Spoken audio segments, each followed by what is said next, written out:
Yo, it's your boy Ryan, Northwest Sports Fanatics. I got you the new video. Today is Tuesday, March 18th, 2025, with your boy Ryan and the Northwest Sports Fanatics. Make sure you guys subscribe to the channel. Smash that like button either now or on your way out. Donate to your boy if you can. Cash App $ ORIONNWSF or the YouTube Super Chat right here. We got some NHL action this Tuesday evening. The Seattle Kraken defend the deep, release the Kraken versus the Chicago Blackhawks. Definitely excited to be able to see this matchup with Connor Bedard. Let's see what we can do. Definitely a winnable matchup, but we are on the road, and hopefully they end up bringing their A game. And you never really know what you're going to get out of the Kraken. Sometimes they end up beating teams that they should. Sometimes they get blown out by teams that they should beat. So you really don't know what you're going to get until we actually have puck drop. But hopefully it ends up being competitive tonight. We end up getting, hopefully something like a 4-3 game with obviously Seattle coming out on top. But I figured this would be a good opportunity to do the Kraken. Want to be able to see Connor Bedard. We usually do the Blackhawks once a year, on stream, sometimes more than once. And I'm definitely excited about the opportunity for us getting a dub and being able to hang out with you guys, some of my favorite people here every day. Sarah in the building, what's good? How are you? Let's get to 100 in donos. We'll be shooting for 20 likes within the first hour, 30 to 50 if we hit the algorithm, and obviously 100 in the donos on every single stream. And Megan is getting us started off on a good foot and a good note. Thank you so much. I appreciate you. Stacks on stacks, racks on racks with a little cactus jack. Bang, bang, $50 holla. We're halfway to the goal with Megan helping lead the way. I appreciate you. I thank you. I love you. Appreciate you very, very much. Let me know what you want to do for some photos, and I got you. And, I went through a couple different options, for a background, but I had to go through maybe 10 or 15, different options until I ended up stumbling across this one. And normally I'll do more of kind of like, from the stands, and you can actually kind of have like a drone shot view. But with them so close to the action where you can actually see Kraken players and the Blackhawks in the background, I thought this is perfect. So, sometimes you stumble on something that ends up being perfect for the stream. And I love you guys, and I appreciate you very, very much. Let me get all settled in here. Let's get the camera angles all set up. All right, baby, here we go. Yes. Thank you, thank you, thank you. And again, every dollar counts. I'm taking Paisley to the vet tomorrow, which is probably going to be a couple $100. So every single, show of support is definitely much appreciated, whether it's liking the stream, sharing the stream, subbing to the channel, donating to the channel is the highest form of support that you can show. Megan has been doing it on a regular basis for a very long time, and I appreciate you very, very much. Kraken, Blackhawks. Let's get settled in.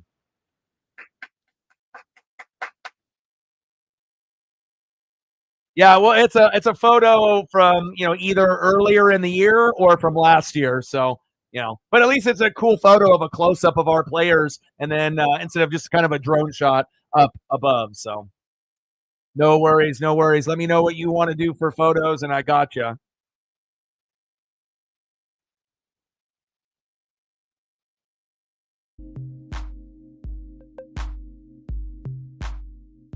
And again, the two individuals that we're going to have to keep an eye on, obviously Ryan Donato and Connor Bedard, as well as a trio and Frank Nazar. So hopefully we can minimize the damage by Donato, Bedard, and Lazar. But we'll see what happens here today. And hopefully we can get some good production, not only from our guys in net, Joey Decord tonight, but obviously some of our studs that we have, center forwards and defensemen here representing the Kraken. Let's go.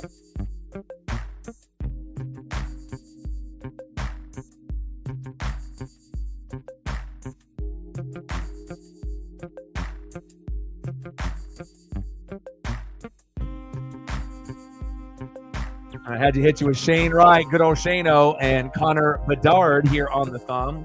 Get a few photos synced up here for Megan before we get into puck drop.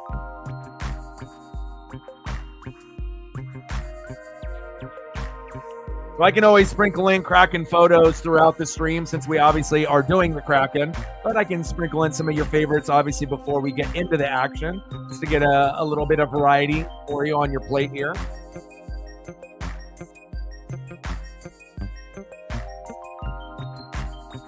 Nice. Third star of the week. 3 goals, 3 assists in 3 games. Brandon Montour. Great signing there for Ron Francis and the Kraken. Facts.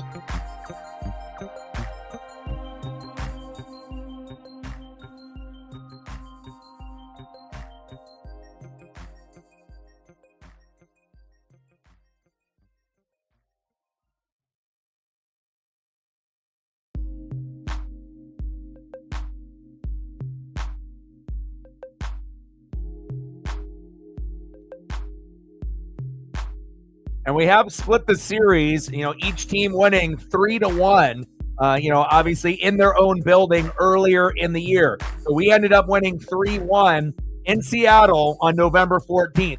Then on December 19th, Chicago won 3-1 in their building. So obviously it's split right down the middle, and hopefully that we can bring a little bit more energy and score more than 1 goal here tonight, and I believe that we will. Get a couple Kraken photos up here for Megan as well.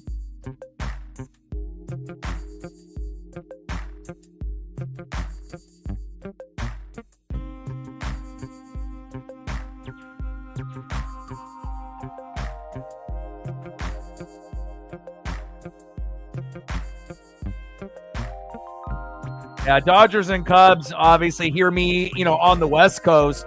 I'm not going to wake up at 3 in the morning. I mean, I love, watching the Dodgers and the Cubs, but, again, I got to be able to, get some rest and kind of go on my regular routine. If it was on a little bit later, like for the people on the East Coast, like 6 a.m., yeah, I could wake up early and watch that particular time, but 3 a.m. on the West Coast, we definitely get the raw end and the short end of the stick. When it comes to sports, we always get the earliest times. For the people in the Midwest and the East Coast, they get it much later and a much more easier schedule to follow.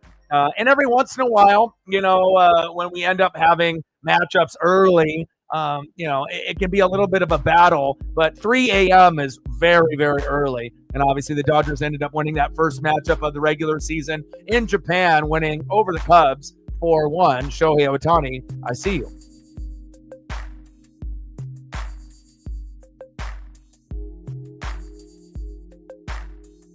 I did see that. Not JT in the building. How are you?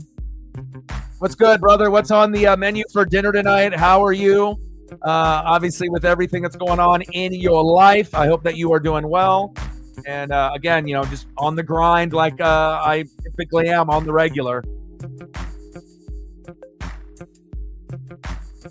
Oh, yeah. Well, I was just talking about people in the United States. For you, it's completely different. Anyone that's outside of the United States, I'm not going to really know if, well, unless you tell me. Either you're going to be ahead of us or behind us, in the time. So, yes, you probably have the most challenging timetable schedule by living in Australia, watching American sports in the United States. So you definitely have it the hardest. But I think second would be us here on the West Coast for sure. What time do you normally have to wake up for games typically? Like, what's your schedule when the Hawks come on at like 10 a.m. here, the very first game? What time is it there for you? And then when they play at 1, what time is it for you, like the afternoon game? I know we're on, I know you've told me before, how many hours difference, but it's been a minute. So, Cole in the building, how are you?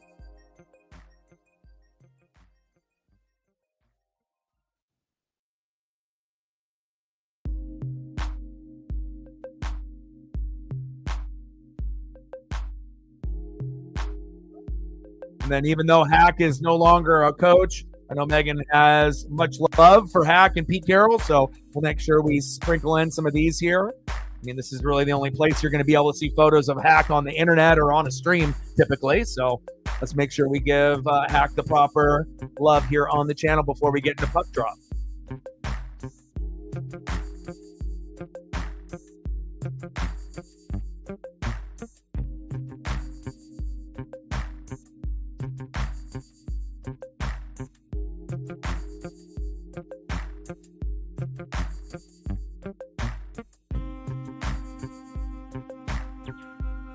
I got a few photos here up for Megan to start off. Like, sub, donate, comment, share. If you haven't smashed that like button yet, please do. Help us try to get to 20 within the first hour. 30 to 50 if we can hit that algorithm like we did on that NASCAR stream. You never know when it may come out of nowhere. And then obviously we'll be shooting for 100 in the donos. We're halfway to the goal already because of Megan and her great support for me and Paisley and the channel. And we only have 50 to go to hit the goal. Let's go. Spencer Knight and that going against Joey DeCord. I like our chances. All right, see, let's take a look at Megan's timetable in Australia. So 10 a.m. in Seattle is 2:30 wake up. Oh, golly. 17 hours ahead. Wow. So how often are you able, or do you always wake up? Do you have a DVR? Do you always wake up live when the games start? Or do you ever get to a point where you're not feeling well or it's too early and then you just like record the game and then wake up a few hours later and watch the replay once you wake up? Do you ever do that, or do you always try to watch it live?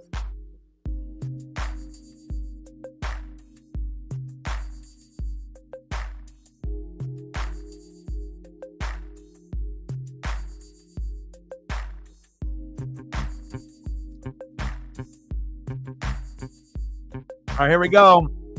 Oh, we got a fight right off the face-off. Let's go. John Hayden, the former Blackhawk. Maroon. I was not expecting a fight right at puck drop. I mean, this isn't Team USA versus Team Canada. Holy heck. All right, well, if this is the type of energy that we're going to get, just like Megan dropping the hammer with a big dono right before the matchup even starts. Okay. Oh, my goodness. Let's go. The crowd is going crazy. Seattle in the box is going crazy. Chicago in their box is going crazy. Let's go. I did not anticipate that. There was no inclination that we were going to have a fight within the first 2 seconds. But gloves go down immediately. And, Maroon threw a couple haymakers, and then obviously Hayden had to kind of go down to the knees, recollect himself, and then get back up, then threw a couple punches himself. But wow, let's go. Gloves off within the first 2 seconds, almost like Team USA and Team Canada all over again, except they didn't let them fight as long as they did before. But again, a good sign of things possibly to come. We got to keep our eye on Donato and obviously Connor Bedard. And obviously for the Kraken, we have a lot of individuals that could be heroes today. But the number one guy that has to play well for us to win, Joey DeCord. He plays well and gives up 3 goals or less. We're going to have a very good chance to win this 4-3 or possibly 3-2, 2-1, or something of that nature. Let's go. Stormbum in the building. How are you? Cole in the building. How are you? JT in the building. Sarah in the building. Megan in the building. Let's go. Larson, Dunn, Benier, Schwartz, and Capo Caco in the line. Let's go.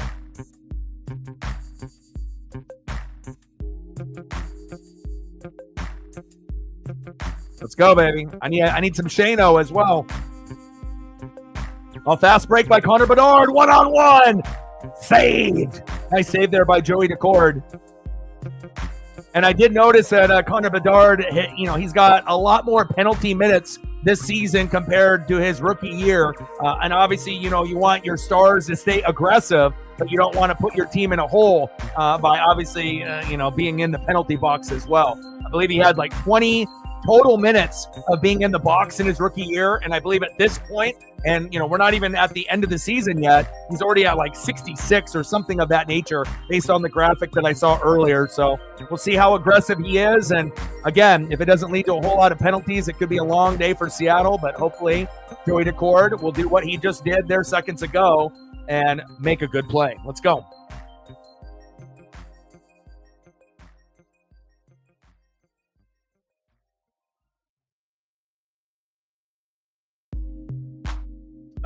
If you have any issues with it, Freemason, I usually, just close it out, open up, obviously a new window, refresh, and you should be good to go. Stevenson, Mahura, Evans, McCann, Nyman, let's go, baby.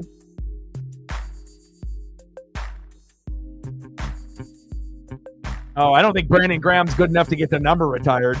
I mean, unless you're just retiring everyone's number. I mean, he's a pretty good player, but I mean, he's not Jalen Hurts. Oh, we got a couple bodies hitting the floor. We got a whistle here. Oh, hand pass.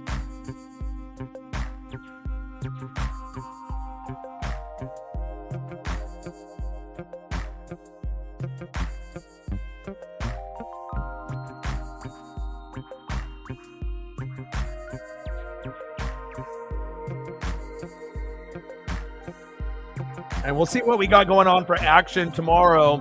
And I do know there's only 2 matchups in the NHL tomorrow, Avalanche and Maple Leafs, Kraken and Wild.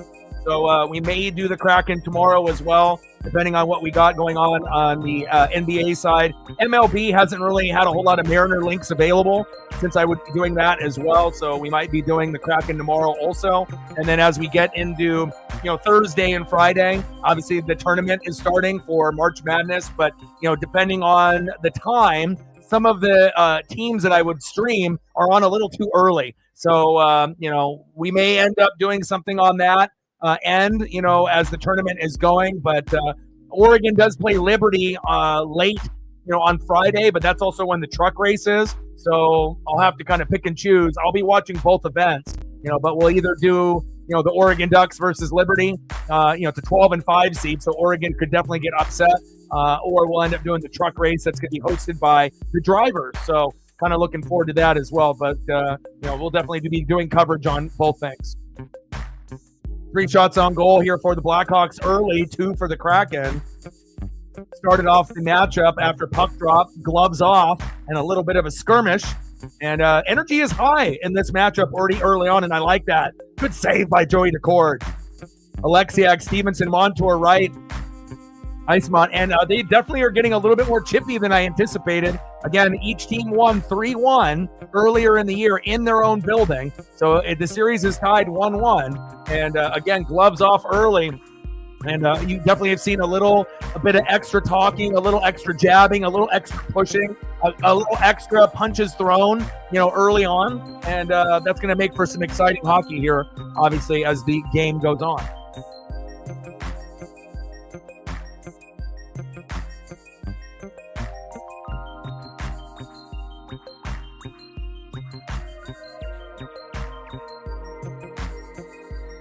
Yeah, but if you end up getting like NBA Finals MVP and you end up being one of the key contributors that help you win a championship, that's different. Iguodala might have not been the greatest player, but you have to go and look at stats and remember what actually happened. You gotta know. You gotta know the stats. You gotta know what's going on in sports. Either you know or you don't. I mean, if you're going to be doing like a Ring of Honor, hell, you can put anybody in the Ring of Honor, on your team. I mean, really, it's up to the team on who, gets in. It's not like Hall of Fame, where obviously only the best of the best are going to get in. 2-minute minor for high sticking. Fucking A. Blackhawks in the power play already, leaving us with who? Larson, Alexiak, McCann, and Beniers.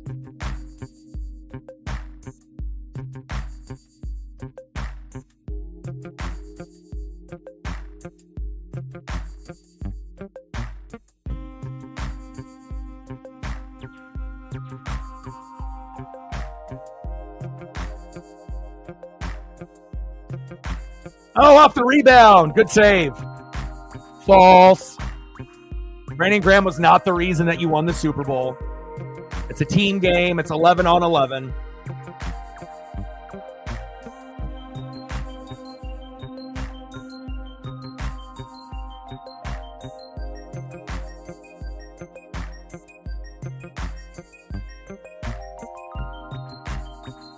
Oh, and just like that. Wow. Connor Bedard on the power play. Oh, my. Connor Bedard, he is that man. And, again, I think in the previous matchups on stream, Connor didn't score. So I think this is the first time in 3 years, because we usually do like one a year, typically on stream, depending on, what's going on. And I'm pretty sure he didn't score in the other 2 matchups that we've done. This is the first time that he scored. And wow, what a pretty goal on that power play. Wow. A little bit of a ricochet on that as well.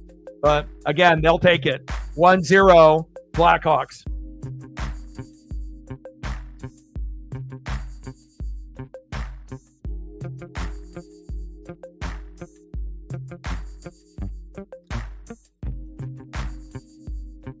You act like I don't know information, David. Come on, my guy. You're acting like I woke up yesterday and I don't know what football is and I don't remember anything.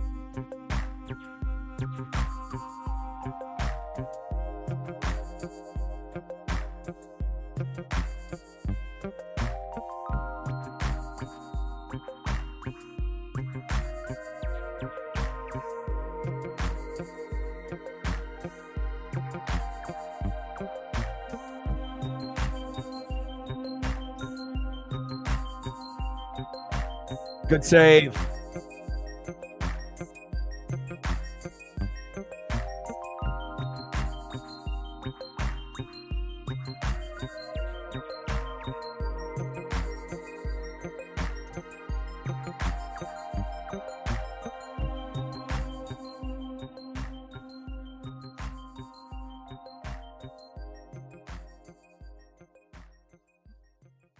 Seven shots on goal for the Blackhawks, 4 for the Kraken. And again, we have to make sure we keep ourselves, out of that situation as much as possible. It feels like anytime it's 5-on-4, the other team scores on us almost 90% of the time. But McCann, Mahura, Evans, Hyman, Burakovsky. Good save.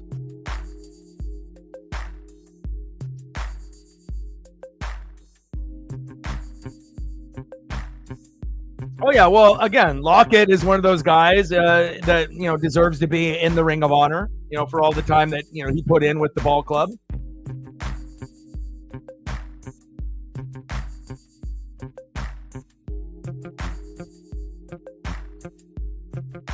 It makes me feel, pretty special, with Tampa because, again, we're one of the only teams in the NFL that retains, superstars where they have a chance to take more money and go somewhere else, but they like the culture, they like the vibe, and we have one of the best GMs, overall, and Jason Licht, and again, he's top 2, top 3, and again, if you end up having a guy like that, it really does make a difference, and people will take less money to be able to get more people to come in. And luckily we've been blessed with Godwin, Evans, and Levante David for at least, one more year with that trio. But eventually all 3 of those guys are going to be gone from my team in a few years, and it'll feel weird, and having to kind of start over, so to speak. But definitely love to, to have an opportunity to have a player for their whole career if possible.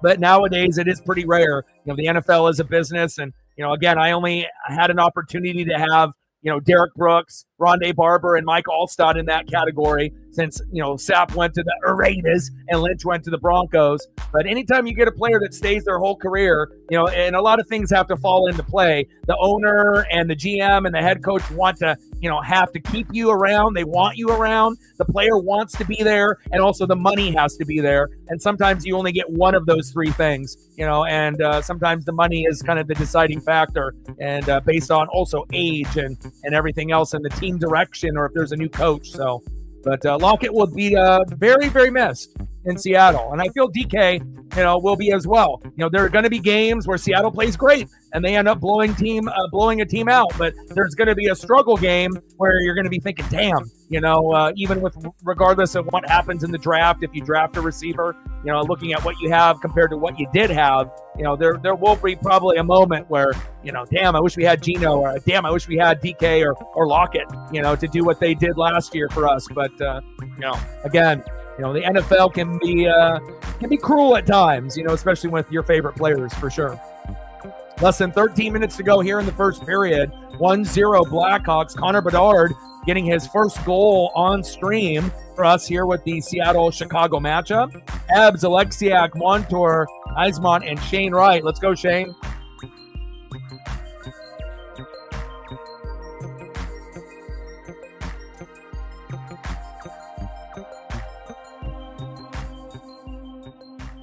Yeah, I feel like for March Madness, it's really for people just filling out a bracket, for people at school, for people at work, for people that just want to do something for fun. But I would say 95%, of people that do a bracket, maybe even higher, maybe 99% of people that do, they don't even watch, college basketball. Or if they do, it's very, very rarely or only during March Madness. So a lot of it is just purely guessing. You're just looking at the name, you're looking at the record, you're looking at the seeding, and then you just choose one. And some people, if you have a favorite college team, which there are some people out there that will watch, college basketball, women's and men's on the regular, or if they went to that college and they have some loyalty. But a good majority of people that, do brackets or that are getting excited for it, don't even really, watch. They just watch during March Madness. And March Madness, the reason people like it is that every game means something, and it's in a tournament style. So, anybody can beat anyone.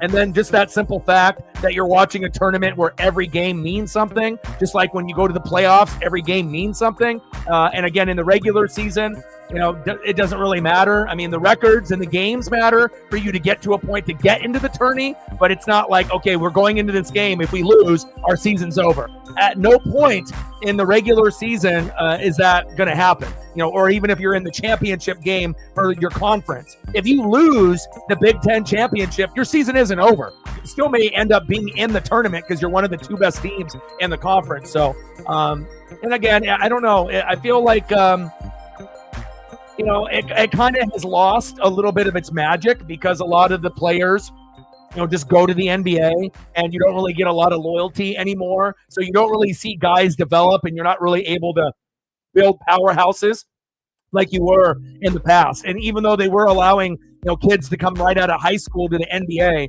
rules have changed. And again, there's a lot of transfers and you don't really get to see super teams anymore. It's no longer the days of, Duke, North Carolina, and Kentucky, being dominant. And obviously a lot of the elite head coaches aren't really coaching anymore. They're retired, or doing other things. So we'll see where it goes. And some of the powerhouse teams have been losing here within the last couple weeks. So I really feel it'll be up for grabs. Obviously, whoever wins a championship for at least the men's side this season. We got 11 minutes to go here in the first period. 1-0. Blackhawks. Connor Bedard doing Connor Bedard things. Dunn, Stevenson, Ebbs, Tolvanen, and Larson on the ice. Joey DeCord in net. Yeah, and it doesn't have to be for everyone. That's why, again, I do everything on this channel, but not every person is going to, probably be just like me, who are just, wanting to be able to be engaged on every single thing. There's always going to be certain things that, may not be as interesting to us as others, especially when we're following, many, many different things and events. So, but overall, basketball is not the greatest, especially on the NBA side. But, for college hoops, men's and women's, if you are going to pay attention, the tournament is a great time, to be able to, get into your bracket and get into the action. But again, there will be a lot of people that just don't simply care, and that's okay too. I used to really, really care, about March Madness and the tourney, but as things have kind of changed in the landscape of college basketball, I still find myself like somewhat interested, but it doesn't really interest me like it did when I was younger, if I'm being honest. Little 1-on-2 here. Larson, Stevenson, Burakovsky, Tolvanen, and Riker Evans. Yes, I'll get you some debt.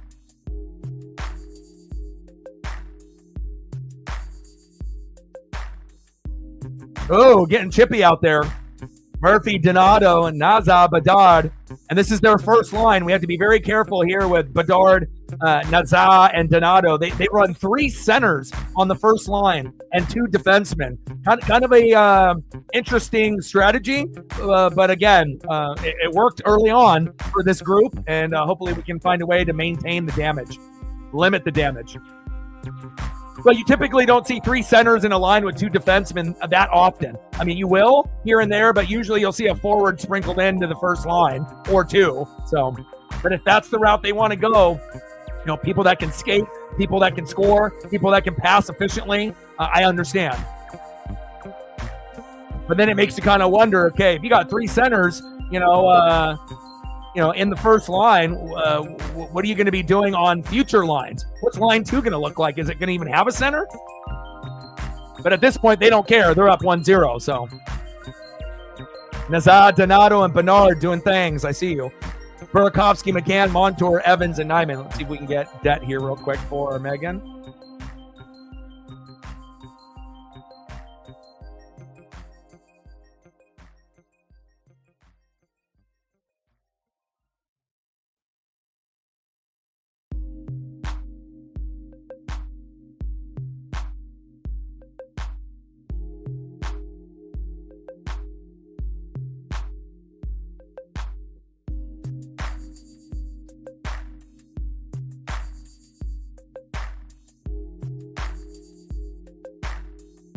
He was on the Blazers, too, when we ended up having our run. So we have mad love for Detlef here in the Pacific Northwest, not just in Oregon, but in Washington as well, and many other locations that he's played at. Obviously played his college ball, for the Huskies. So a guy that is definitely a very big fan favorite, here in Washington and Oregon for sure.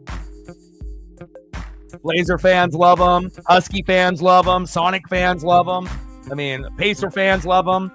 I can't really think of anyone that, you don't really have anything that you can say bad or negative about Det.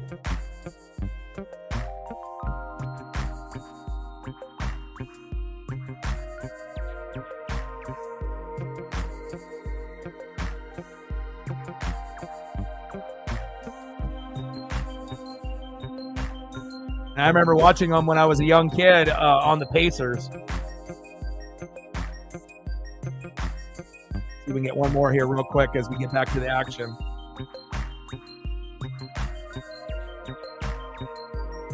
Oh, man, look at that. Robert Horry and Akeem Olajuwon? Wow. With Drexler? Wow, that's a photo. I've never seen that one before. Heck yeah.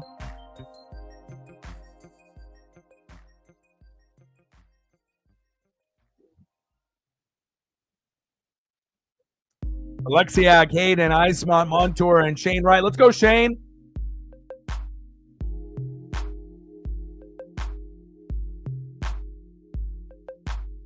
Donato having a good year for the Chicago Blackhawks.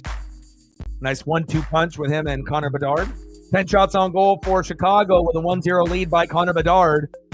And again, I've been wanting him to score a goal, when we do a stream, but I don't want it to be the reason that we lose. And hopefully that'll be the only goal he scores. But with one under his belt, would not shock me if he ends up getting another goal or getting another point for like an assist at some point. He feels like he's taking a pretty good leap from his rookie season to this year.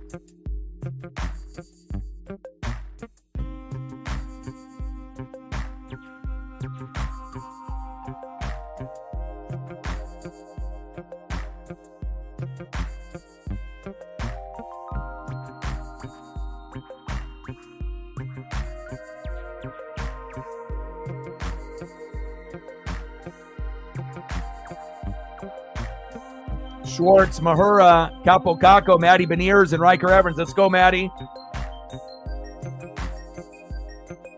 Yes, I agree with that as well. Matty's play has been improved with Caco in the lineup with him. And hopefully we can get Matty with a goal here today would be fantastic. I would love that.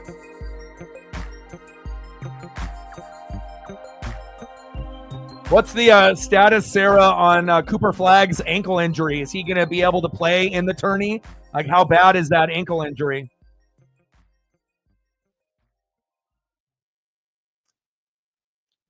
Definitely takes a little bit of the magic away from March Madness if the number one player and the number one pick in the draft isn't going to be participating, at some point, but we'll see.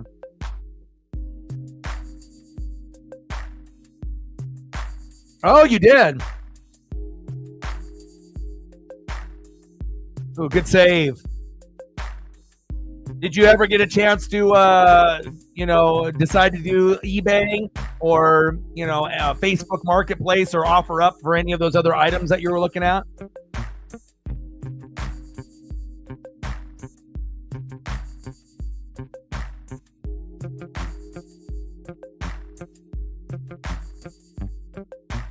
there's a couple names on the, the women's side for the bracket, like, Juju Watkins is going to be a WNBA superstar at USC. She's arguably the best player, on the women's side. And you got Paige Buekas and a few others. But, I just think that that's kind of the thing. It's not marketed very well, college basketball or the NBA.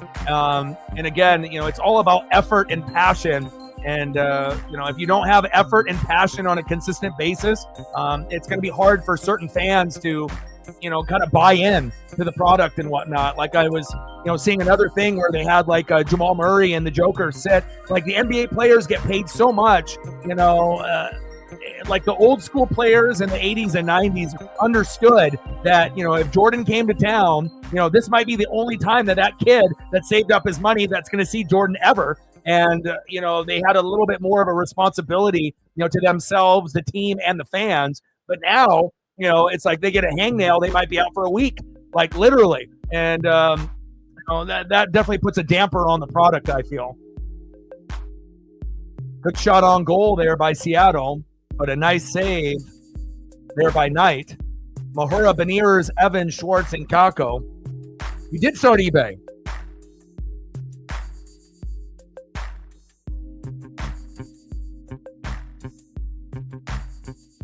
And did you start it off like on a buy it now process for all the items, or did you start it off with like a low bid with like a reserve? Like how did you start your items off? You're doing it, based on auctions where they can start it off at $1 and see where it goes, or did you just do like all buy it nows?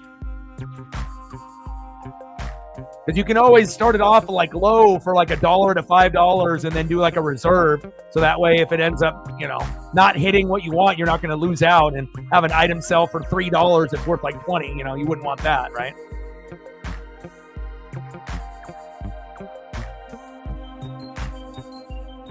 About 5 minutes to go here in the first period. Schwartz, Larson, Dunn, Eismont, and Shane Wright. Let's go.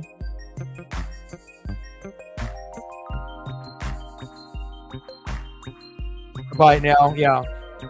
Because again, if you end up just doing like an auction low $1 and you don't do a reserve, you might end up having like a $20 item go for like $5 and then you get screwed. But you have an option that if you started off with like $1, you can do a reserve of like 20. So if it doesn't hit that number, then you still keep the item. And then it goes back into another, listing and whatnot, just some 2 cents and whatnot. But yeah, I do think most NBA players are entitled and spoiled. They don't care. It's just about the money. And it's sad. Like you don't really see that on baseball or in the NHL or the NFL, college football and college basketball. You're going to get the effort, but again, it's like the only sport that you just see laziness.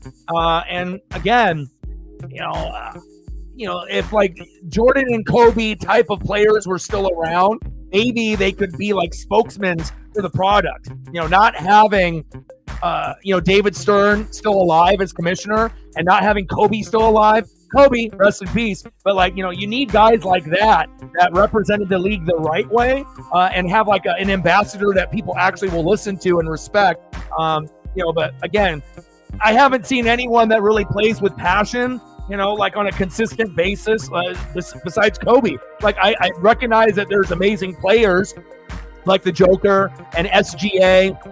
And there's Wemby is a phenom. Like you get these guys, that are pretty good players. But like, how many are really hungry, to put in, 2 hours before the game, an hour after the game, watch film, work on their jump shot. Like, people are like warming up, and there are people that do it, but I don't think there's a lot of people that do it to the point as Jordan and Kobe did, where this was like so important to them. Not just a competition factor, but just wanting to get better and putting in that hard work. And I feel that is missing in our game, and that's why the product is terrible, right? So. Luckily for me, being a Blazer fan, we're incredibly young, but we actually try. So again, I think we are still the worst team, out of like the bottom 10 in the NBA. We're the best, worst team. And again, Scoot Henderson has taken a big leap, from rookie season to this season. Shea is nice. Denny has been a dream come true. Tumani Kamara has given us that defense, being defensive player of the month. And, he changed kind of the landscape for the Portland Trailblazers. So even though our team isn't the greatest, like I can watch the Blazers because they're young and they actually try, which is a very rare thing to say in the NBA, where you get a team that's young or a veteran team and they actually care and actually try. All right, we got about 4 minutes left here in the first period. 1-0 Chicago. Yeah, but I 100% agree.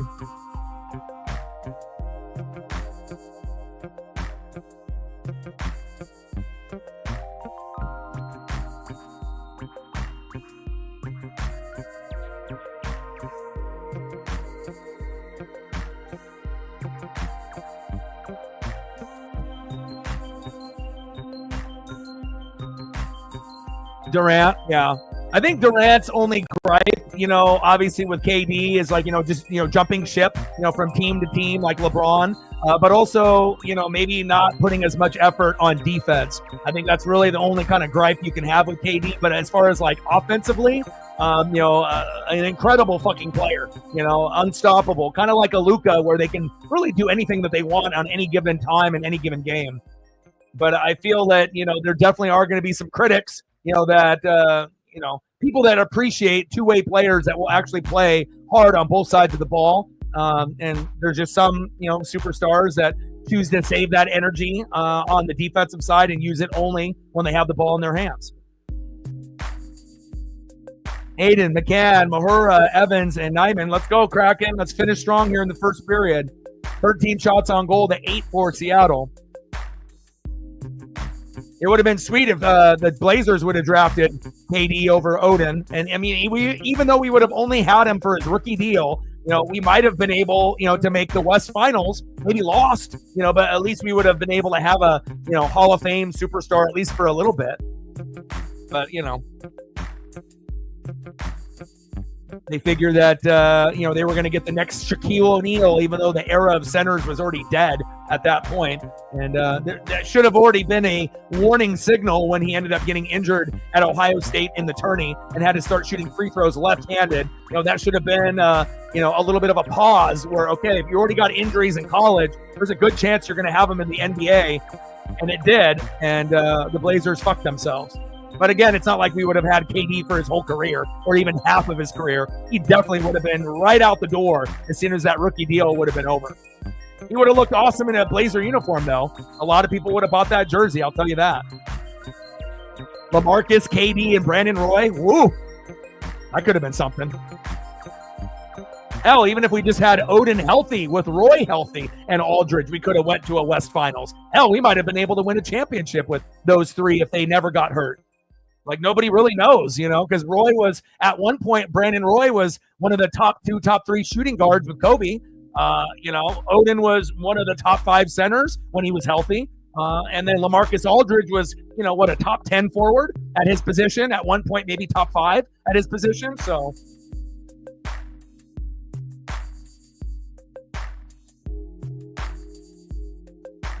Tyler in the building. How are you? Good seeing you, my guy. Oh, there's another one. And just like that, 2-0 Chicago. Or 2-Z. Vlasic. Wow. Well, it was 3-1 Kraken, 3-1 Blackhawks. We all won in our own building. Joey DeCord, come on, my guy. Again, you need to be able to hold them to 3 goals or less. If they get more than 3, we're not winning. And at this point, it doesn't look too good. It's early still, but we need someone to stop the bleeding. Come on.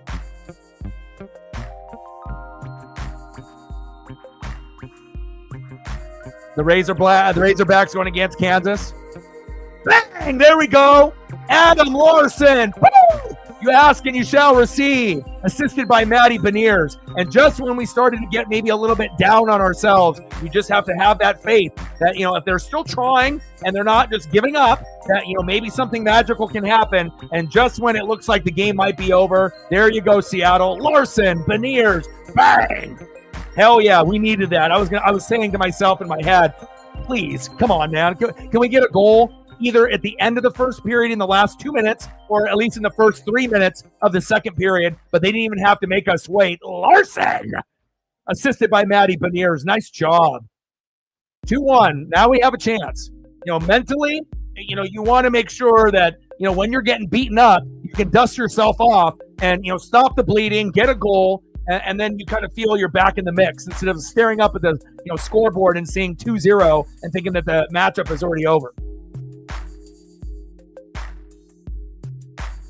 Nice. And then how many goals is Ovi away from Gretzky? Is it still 8 or is it less than that? I know it was 8 the last time that they were mentioning it, but I haven't checked to see if he's playing tonight or if that has that stat has changed. Someone can look that up on Google.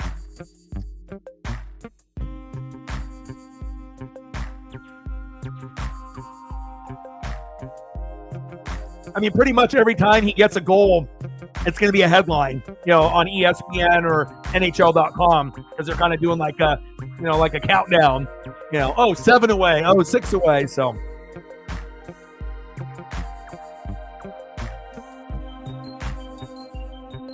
nice wrister by Adam Larson, Natty Beniers. I love it, baby. Ebbs, Montour, Tolvin, and Stevenson, Alexiak.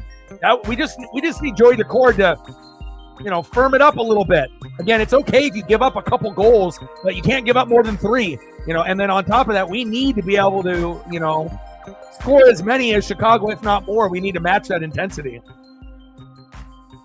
And I get it. We're on the road. It's difficult. Anytime we go on the road, it's hard. Hell, it's even hard for us at home. So you never know what kind of Kraken team you're going to get until the puck is dropped. Oh, minor penalty for slashing.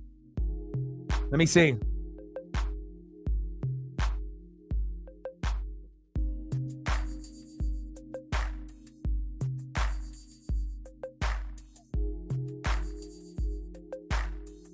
Slashing. Nice throw. All right, 5-on-4 opportunity here for Seattle to score in the last minute. We might be able to score here. I mean, when we go, in a 5-4 hole, we're fucked. We usually give up a goal 9 times out of 10, right? Power play, 18.8%. We're 24. Penalty kill, Chicago is 12, 81%. So, again, we're not very good on the power play. And then when they have a power play against us, it's, almost like you have to turn your head because you already know the goal's coming. So.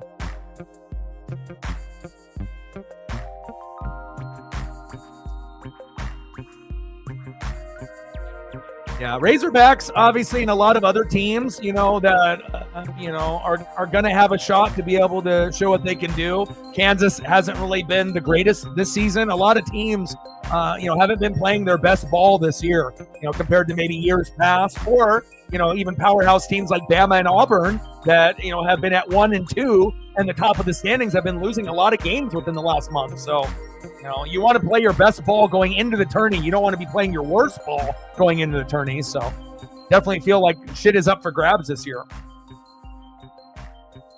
McCann, Schwartz, Dunn, Wright, Kako. Let's go, baby. Uh-oh. Nice defense there by Vince Dunn. And we're getting down here to the nitty-gritty last few seconds in the first period, and I'm so happy that we're only down 1 instead of 2. Because as soon as it goes 3-0, unless you have a team that's like one of the best in the NHL, that is used to, getting into those deficits and can come back, it's pretty much over. So at this point, we still have a chance. And that's the end of the first period. 2-1 Blackhawks, 3 goals in the first period. Good, exciting first period there. Megan, what would you like for photos here during intermission? Let me know.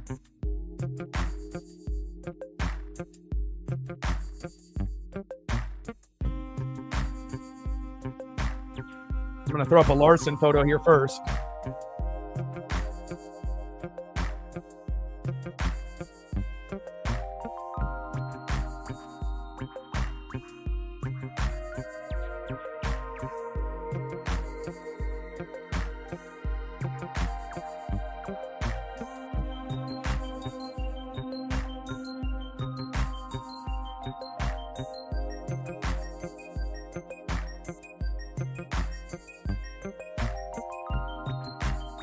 Connor Bedard, Tyler Bertuzzi, Adam Larson. I love it, man.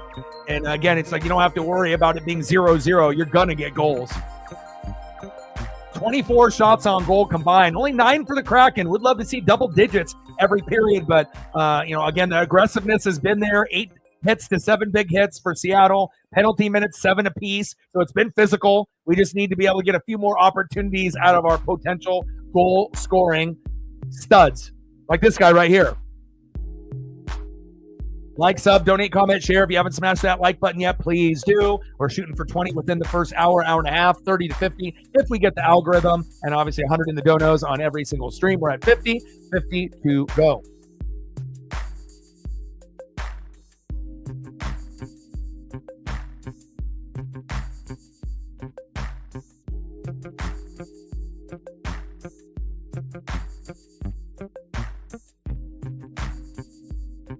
Up a Matty up there as well, since he was involved in the assist. And if we're lucky, maybe he'll be able to get himself a goal later in the second or third period.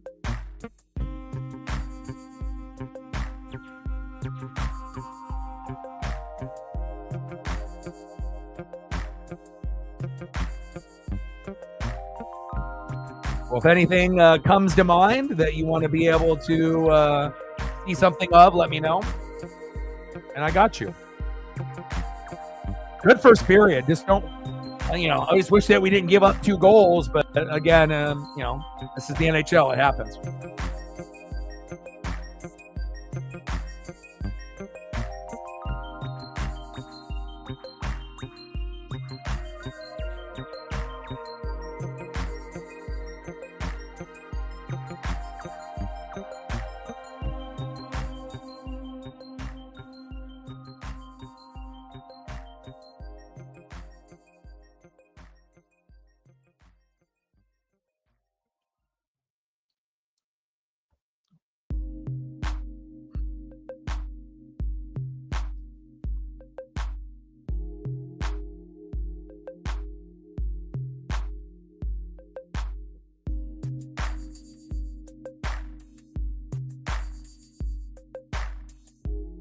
And hopefully Joey doesn't give up any more. He can't give up more than 3, unless we can, match the goal totals on the other side. But, we're not the best offensive team in the NHL. So, again, it's like that makes it so much more important that we're really solid in that. Sure. Let's do that. I can do some DeLoreans and some Back to the Future stuff for sure.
Oh, nice. That would be sweet.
Oh, really? How did he end up getting that? Did they put just some kind of like thing in the paper or something like commercial, and then he just signed up and got chosen? Or does he like know somebody to get him a little bit of an opportunity?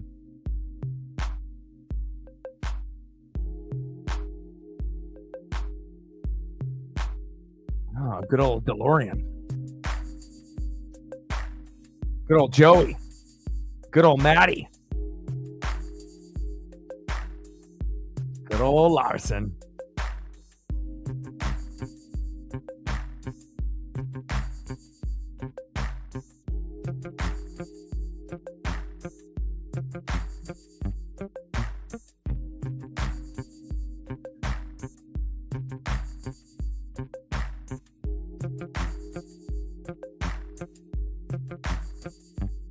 Oh, the last one.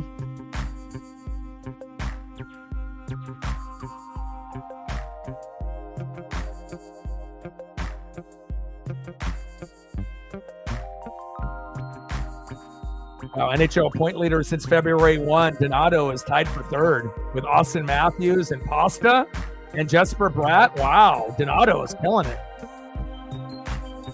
I knew he was up there with McKinnon and a few of those others, but wow, he is cooking.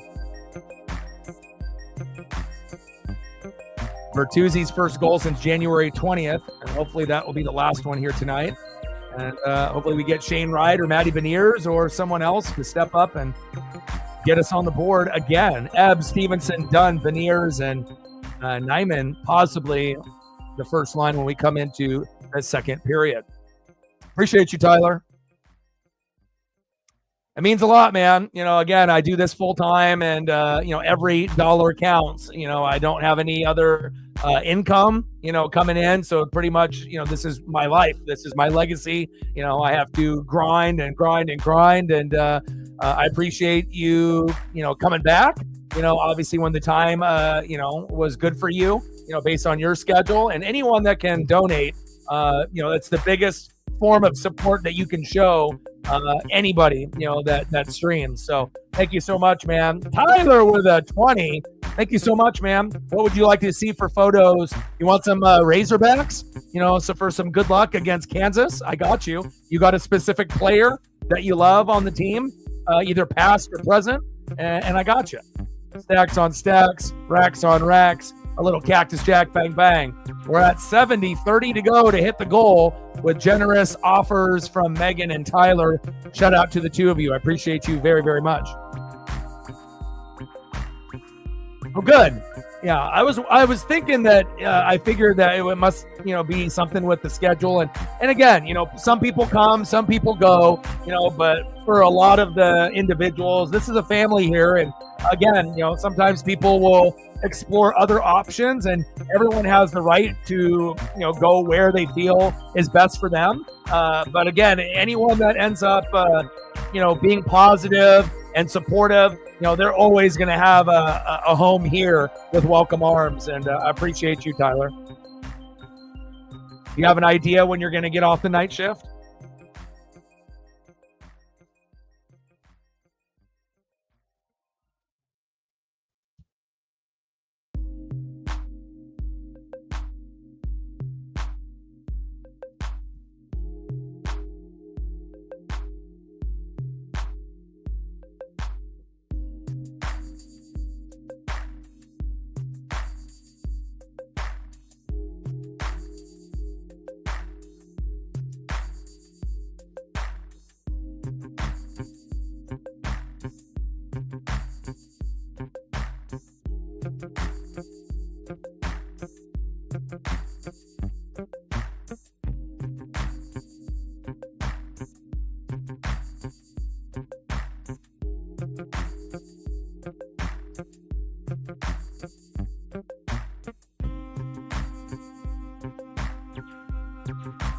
Bobby Portis, nice. I'll even throw in a Corliss Williamson. That might have been before your time. That was like when I was a kid. So I assume a little bit before your time, but definitely one of the most recognizable Razorbacks from back in the day, and even to this day. And we'll get some Bobby Portis up here for you as well. Appreciate you. The big nasty Corliss Williamson. Everyone was going hog wild back in the day.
He was a scrapper back then and a scrapper to this day.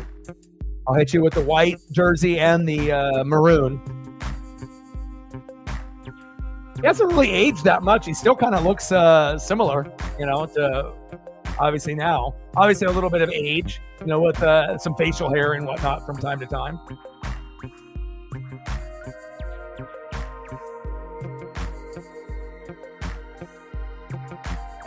Or a little goatee action.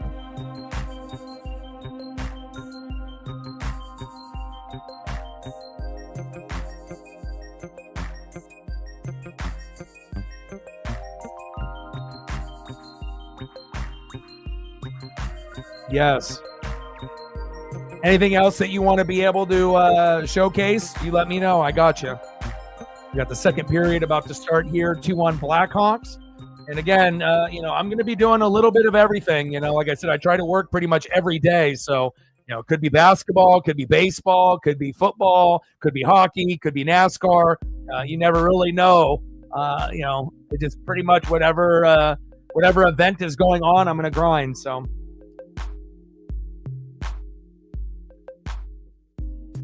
But if you got any other players that you want to be able to showcase from the Razorbacks, I can definitely do that. Just let me know.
Yes, we appreciate it very much. Appreciate you, Tyler.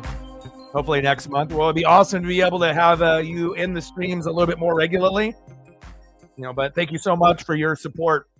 Again, regardless if it's $1, $5, $10, $20, $50, whatever, every individual is able to support. It definitely means a lot. All right, second period is about to start here. Ebb, Stevenson, Dunn, Beniers, Nyman, and if there's anything else I can get photo-wise for Megan or Tyler throughout the broadcast, you guys just holler at me. Once we have a time within a commercial break or intermission, and I got you.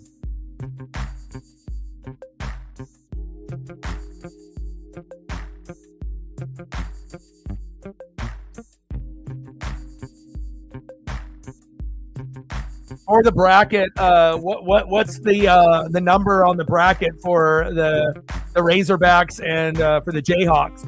What's the numbered matchup for you guys? What seeding did you guys get? I don't know off the top of my head because I don't have a bracket in front of me. So Edmonton up 2-0 on Utah Hockey Club. 7 for KU, 10 for so Arkansas will definitely have a shot.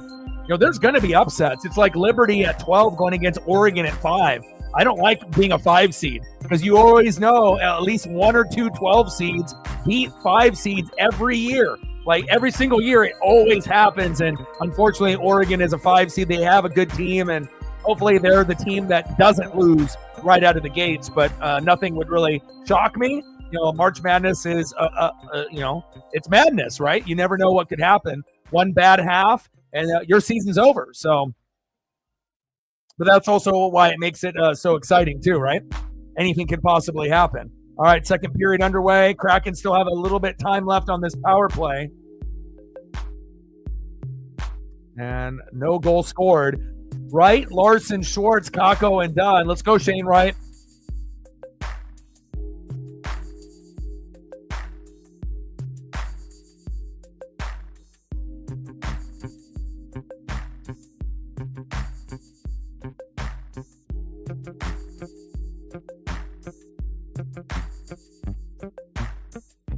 Did you fill out a bracket, Sarah, for your work? And they have their their first line in, Donato, Bernard, and Nazar, the 3 centers and the 2 defensemen. Out of all the hockey games that I've called or seen this season, it's the first time I've seen 3 centers and 2 defensemen in a line. I've never seen that before, at least in 2025. And I imagine there's probably other teams that, obviously in games that I haven't watched, that might have done the same thing, but kind of unusual, but it did work for them. It's not like it was a mistake, but pretty rare to see 3 centers and 2 defensemen, no forwards in the line. But again, if that's what you feel is going to make it work, Donato has been money, obviously, with the Blackhawks, and, Connor Bedard is a phenom, so.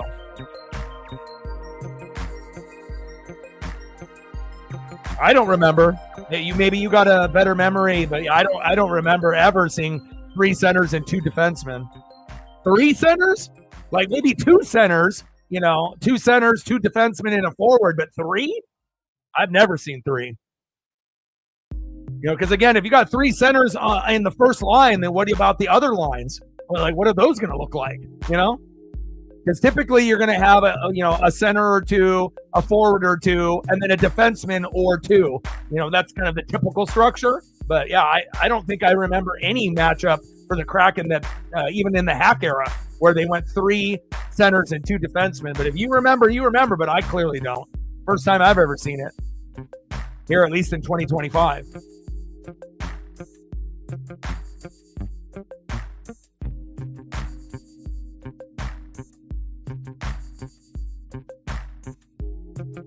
Ooh, good save. Nice job, Joey.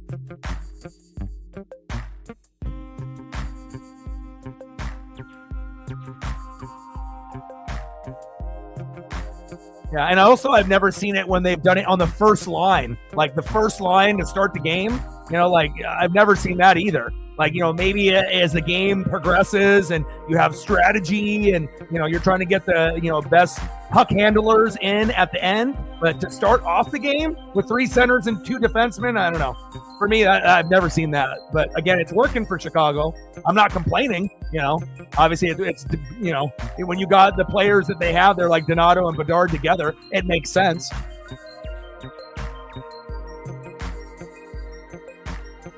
And if they feel like the 3 centers is better than 2 centers and a forward, or 1 center and 2 forwards, yeah, do what works for your team. 17 shots on goal for Chicago. We're just under double digits for Seattle. We're at, what, 9? And hopefully we can get the puck in our zone here and we can find a couple good opportunities. Nice pass. McCann, Burakovsky, Alexiak, Larson, and Schwartz. McCann has got a pretty good record against Chicago for goals and assists. Maybe Jared McCann can help us get this game tied up.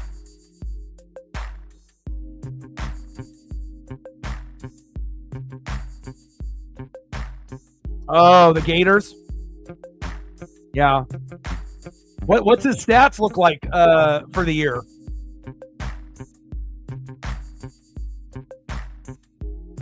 Nice save by Decord. Deflection there. Come on, Kraken, help him out. Burakovsky, McCann, Mahura, Tolvanen, and Evans. Let's go, baby. You got Florida taking it from Duke. Depending on how bad that ankle injury is for Cooper Flagg, they might not even make it that far. Because I highly doubt they'll be able to make it if Flagg isn't playing. You know, like I said, they might be able to, win a game or two, but once they play a quality opponent, I don't know if they have a good enough roster to win without him. He is definitely one of the key components. I mean, he's going to be the first pick in the draft, so regardless on what team, unless he decides to go back to Duke. But again, if you're avoiding to play with the Wizards, it's not like the NFL, where you have the worst record and you go to the worst team. Like, even if the Wizards have 50 ping pong balls and the Spurs have 1, Cooper Flagg could be a Spur. It could happen. So I'm not too sure if he will go back or not. But, if you're avoiding to not want to play with like the Wizards or teams like at the bottom, guess what? The Wizards are going to be bad not only this year, but next year and the year after. So, I'm not sure if he has a particular area, that he would like to play in, but Nazar. Ooh, good backhand. Get it out of there. Get it out of there. There we go. Come on, Seattle. Help Decord out. You can't have him just sitting there like a wounded duck. 2-1 Blackhawks. 3-1 Blues. Who are the Blues playing? Alexiak, Montour, Tolvanen, Ebbs, and Stevenson. Let's go, Kraken.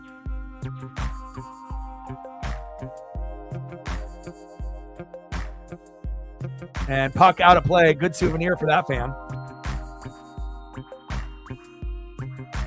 The Preds.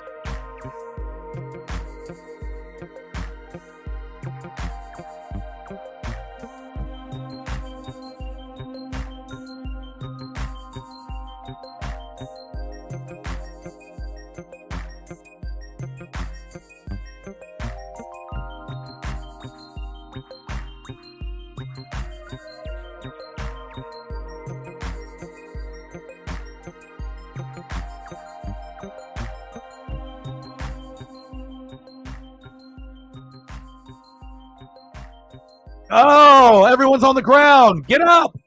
Holy cow. You got like 5 players on the ground in front of the goalie. Get up. How did they not score there? Joey Decord laying his whole body in front of the net. If they would have went top shelf, that would have scored, but wow.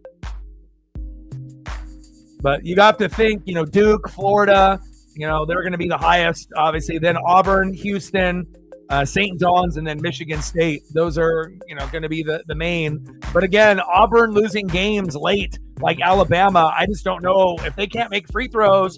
And obviously, we know Natman is a big fan, but you don't want to be playing your worst ball, going into the tourney. And it seems like that's kind of what's happening with Bama and Auburn. Wow, look at that.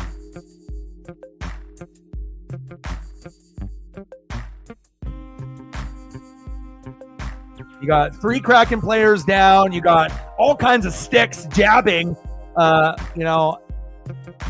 the Kraken players and the puck. Maligno, he was poking. Yeah, I did not wake up at 3 in the morning to watch, obviously because I got to take care of my pup and whatnot. But again, 4-1, I usually record stuff, and then, check out other, things on socials and whatnot. So I did not watch the game live, but seemed like it was pretty dominant by the Dodgers, and it wouldn't be shocking for them to win again here in a few hours against the Cubs. And it's not like the Cubs are going to be bad, but it's just the Dodgers are like the best team in baseball. So, it's going to take a lot to be able to beat them, especially if they're on and, Mookie Betts went back to the States and has an illness. I don't know if it's COVID, but or something of that nature, but obviously they can win easily even without Mookie. Shot was blocked there. There we go. Bang! Yes. Ebbs, baby, with the snapshot. Chandler Stevenson and Jamie Alexiak with the assist. Boom! There we go. Hell yeah. We're in it, baby.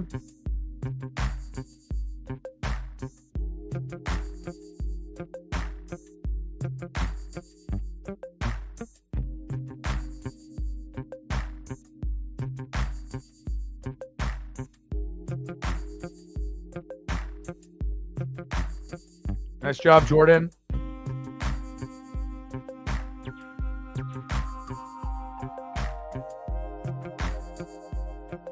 Reflect in the building. What's good, brother?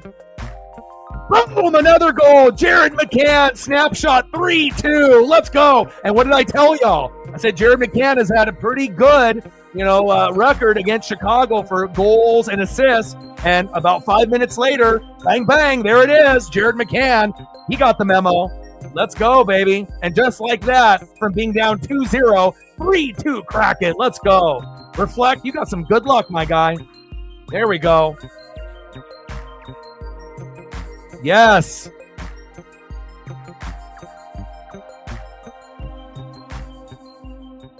I mean, we didn't even really get to celebrate this individual here. And then another goal. Ebbs, and let's get Jared McCann up here as well. Let's go.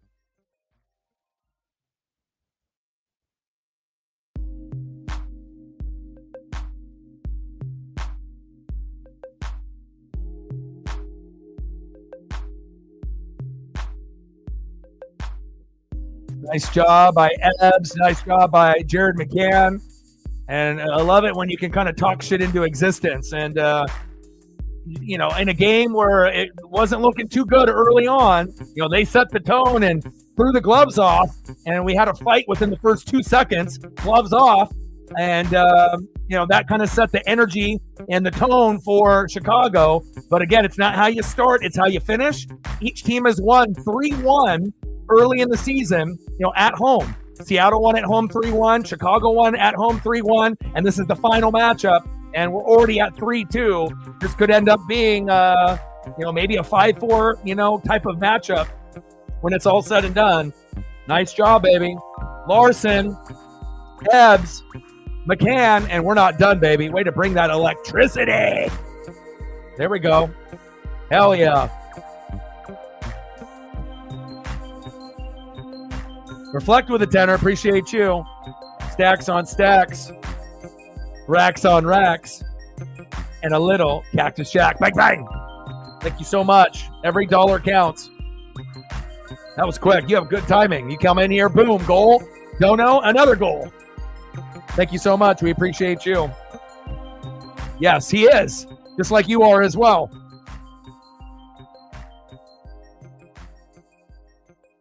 No, Chicago is a bad team like us. They're worse than us. So way back in the day, they used to be a good team, but they're even below us. But again, since we're on the road, there's no such thing as a guaranteed win for the Kraken, regardless if it's at home or on the road. Sometimes we'll beat an elite team, and sometimes we get smashed. And sometimes you play a bad team and think, oh, we're going to win. And then you end up losing 3-0. So, again, you don't really know what version of the Kraken you're going to get unless the puck is dropped and then you see kind of, how they, play in that first period to kind of set the tone. But it wasn't too pretty early on, but again, better late than never. And it started off with Connor Bedard, then Tyler Bertuzzi. We were down 2-0. We got a goal within the last 2 minutes in the first period. Adam Larson, Matty Beniers, Jaden Schwartz with the assist, and then bang, bang, Ebbs and McCann in a span of 5:55 to 6:21. So, about almost less than a minute from each other. And now we got a 3-2 lead.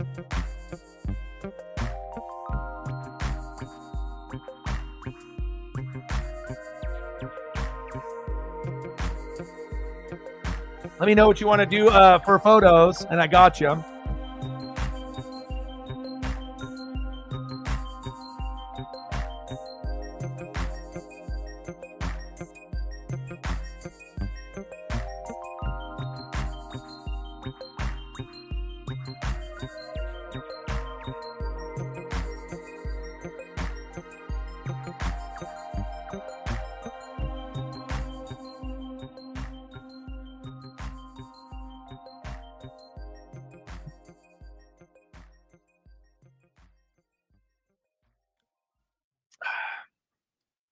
But while we're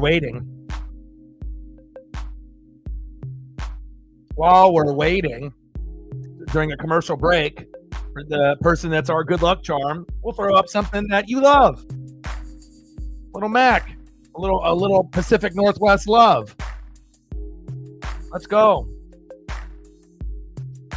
It's awesome that we got Tyler back in the stream. He's doing a night shift, so we haven't been able to see too much of him. And, for being gone for a little bit, coming through and then helping us with a $20 dono after Megan started off the stream on a very strong note with a $50 dono to help us get to our numbers. And we're getting closer and closer to that goal. I got a vet visit for Paisley tomorrow, which I imagine will cost a couple $100, and hopefully there's nothing serious. Everything is going to be hopefully okay with her.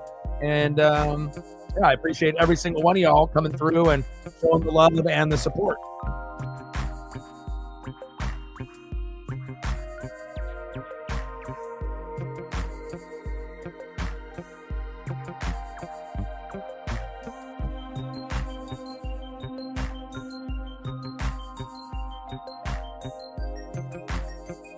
So fresh and so clean.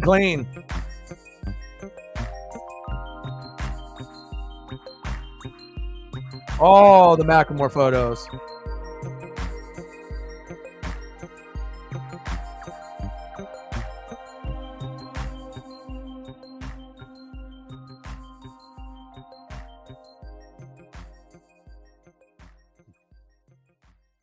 Yes, including yourself. Not a whole lot. Obviously having Evans, Godwin, and Levante David, back with the team. Well, Evans was already on the team, but Godwin obviously taking less money and Levante coming back. It's nice for me, being able to actually have one of my teams that has an elite GM, and does things the right way. And it's just nice to be able to, be one of those rare teams in the NFL that keeps those superstars rather than see a lot of them go. And I know it's not going to last forever. We may not make it to another NFC championship game or Super Bowl in this particular regime, but it wouldn't shock me if we ended up overachieving and, making the NFC championship game and possibly losing against someone that's better than us. But again, Baker will have to continue baking. Bucky Irving will continue to buck. Mike Evans and Godwin are there, with obviously Jalen McMillan, who I love. Kate Otten is a rising tight end. So it's kind of exciting. And we still got Rashad White, Levante David coming back. Hopefully a healthy Antoine Winfield Jr. and Tristan Wirfs. Graham Barton continuing to develop. So, yeah, I'm definitely excited to see what happens in the draft. And we still have a few pieces that we're waiting to fall, like Aaron Rodgers and a few others. And, we'll see where things go.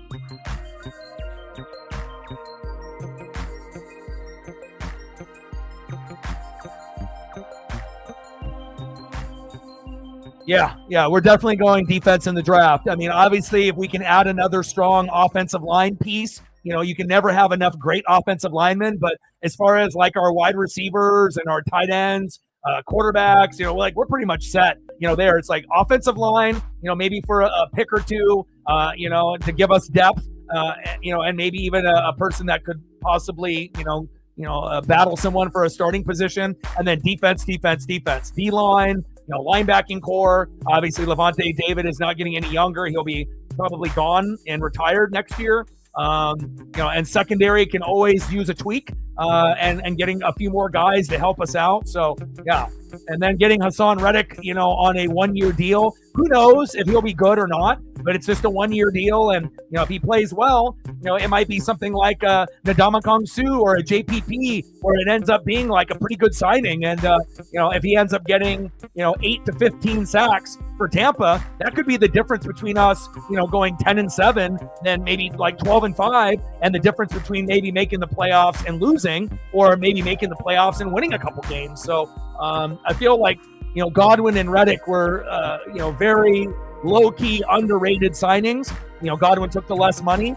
And again, why would you want to go to the Patriots and be miserable when you can stay on the Buccaneers? And it just makes sense to play with your friends and to play with a team that has good chemistry. So, I mean, there's no amount of money that you could offer to have someone like that, and plus legacy-wise, being a Buccaneer for life, or being a Buccaneer and then, playing a couple years for New England and hating life and not loving football anymore. I mean, even if you end up being like the best wide receiver on New England, I mean, how many games are you winning? Like 4?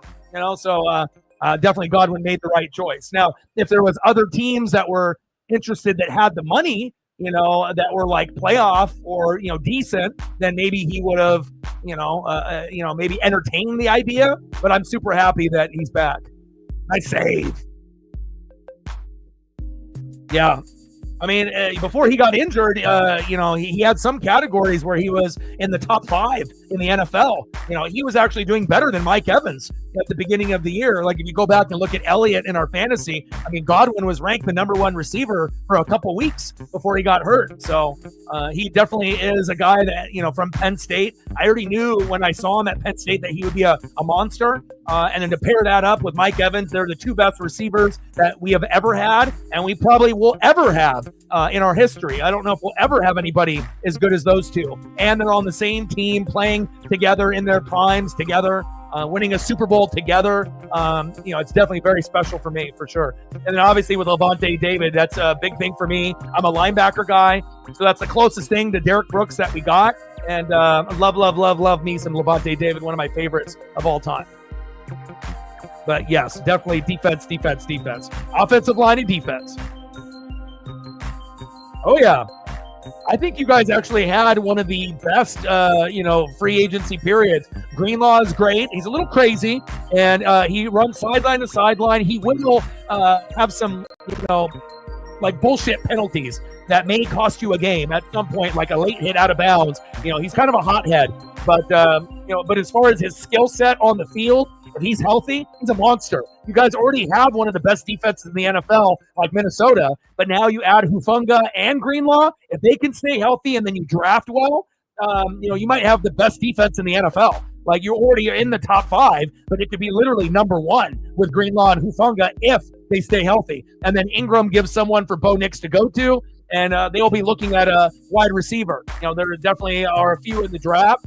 I sent some information, obviously Reflect's way and my friend Justin's way, and obviously Arizona, has a receiver. There's a few big receivers that are available, and wherever that individual goes, that'll definitely make an impact on that particular team. But I really, and I've mentioned this, in the last week and a half or so, that definitely I feel that Denver has had one of the best free agents periods, not only this year, but this is probably the best free agency that Denver has had in like 15 years, player for player, if we're being honest. So, bright things, and good things to look forward to moving forward with the team. Sarah with a fiver.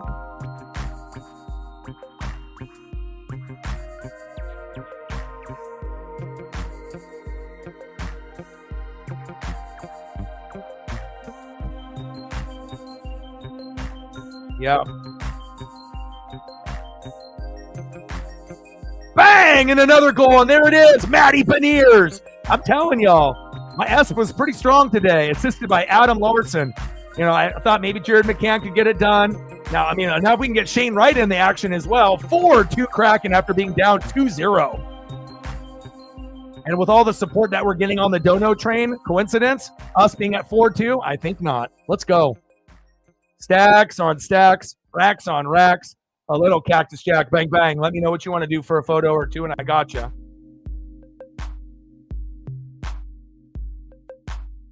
I got you.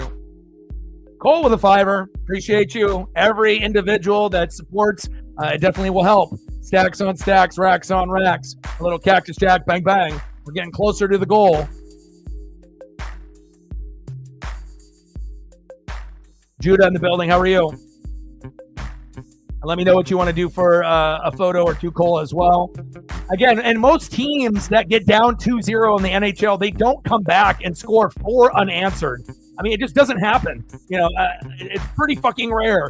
And again, the Blackhawks have their first line that has 3 centers and 2 defensemen. And again, that's not something that I've ever seen before, in the very first line. Now, I assume that, strategy-wise, you might have something like that, but 3 centers and 2 defensemen, where you normally see at least a forward or 2 in the lineup, it worked good for them. We dropped the gloves 2 seconds in and fought, and it brought the energy. Connor Bedard scored right out of the gates, and then Bertuzzi. But then it's been all Larson, Ebbs, McCann, and Beniers after that, and I like our chances. Let's go. We're at 90, 10 to go to hit the goal. Yes. Thank you. Absolutely.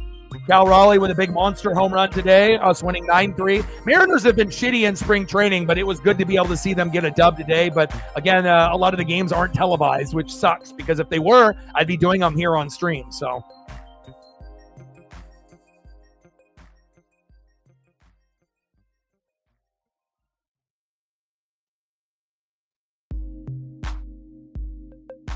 Nice job, Matty. We threw the photo up of him earlier, and he came to deliver. McCann, I see you. Ebbs, I see you. Larson, I see you.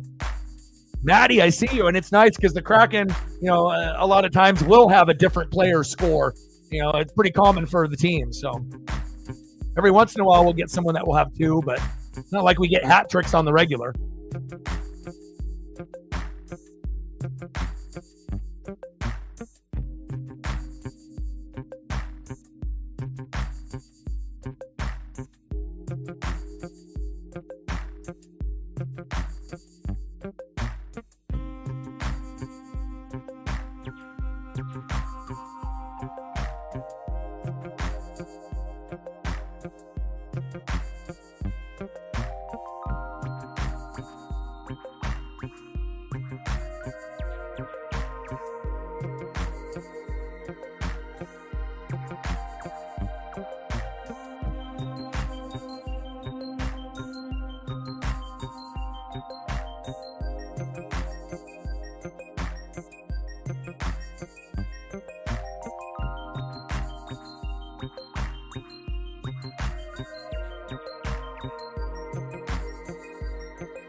Yeah, Robles had a monster game. Cal Raleigh had a monster game, and they're doing a lot of the Mariner commercials.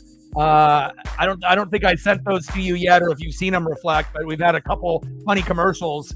They had obviously the one where Robles is trying to come up with his new celebration in the outfield, and then you have Wu and Kirby kind of narrating it with Victor Robles, Randy Rosarina, and Julio in the outfield. And then they have a brand new one where it's Cal and Logan, and Cal is kind of talking to Logan in his hat, based on funny situations, not necessarily having to do with baseball, and communicating that way. Another funny commercial. I can send them to you if you want to see them if you haven't seen them yet. And they also have like behind the scenes stuff that they've done as well, which is pretty cool.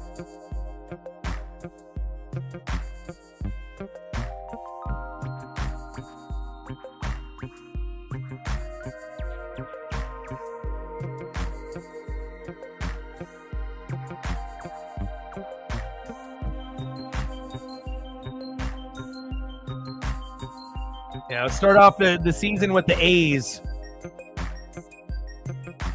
Severino versus Logan Gilbert.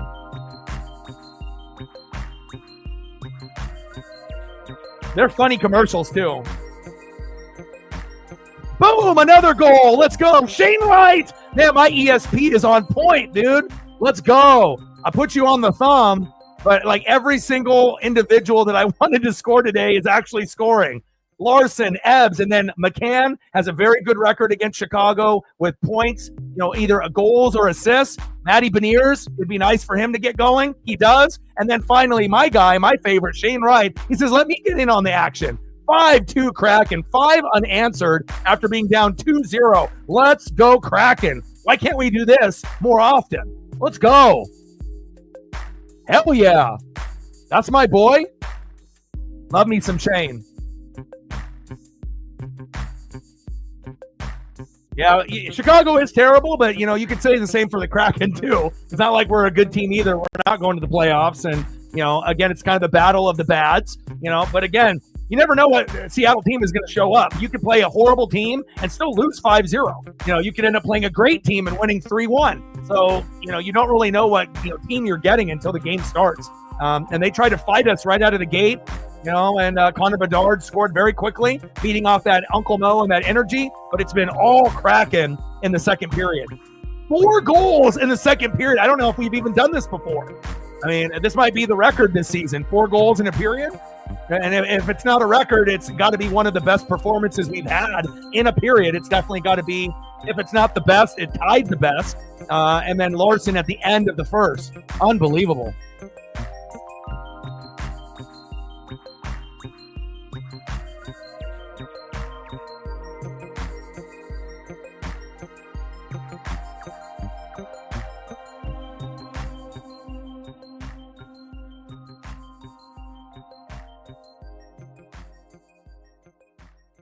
All right, I'll send you the Logan Gilbert Cal Raleigh commercial. I'll send you that one. I'll send that one to you, reflect, and then I'll send you the other one.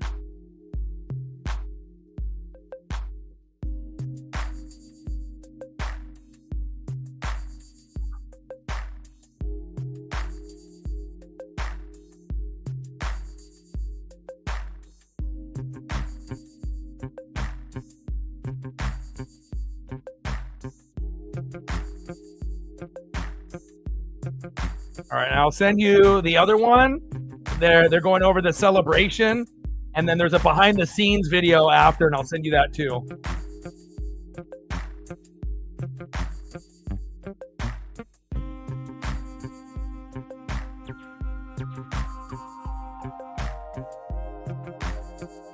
All right, I sent you the 3 videos.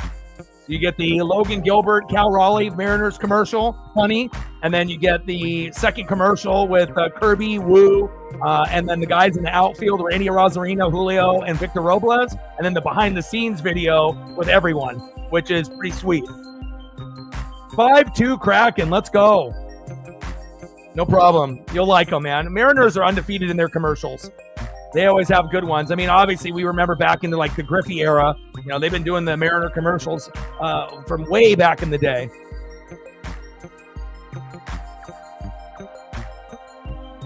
Odin in the building. What's good? Bro, we were down 2-0. 5 straight unanswered. One in the end of the first period with 2 minutes to go when things were looking very bleak, right? And then all of a sudden, the best period that we've had in 2025. Ebbs, McCann, Beniers, and Wright, all with goals. No problem. Thank you.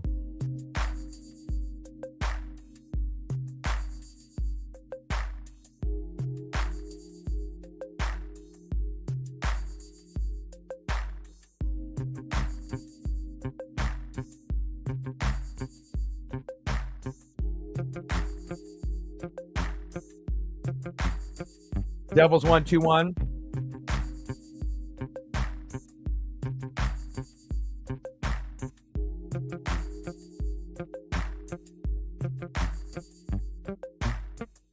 All right, we're almost at the end of the second period, and Chicago is probably thinking to themselves, can this period fucking end?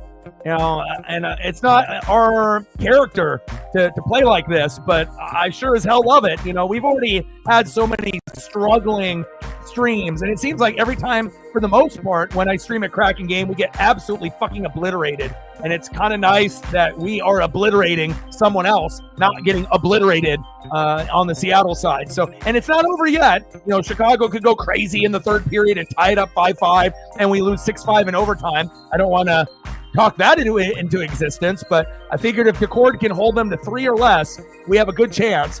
It was 3-1 in Seattle, Kraken won. 3-1 Chicago won, and that was earlier in the year, and this is the last matchup between these kind of, so to speak, battle of the bads, but we're up 5-2, so I'll take that. This is probably one of the better streams for the Kraken that we've been able to do this season. And hopefully we add on a few more. I would love for us to get to like 6 or 7 in the third period if possible.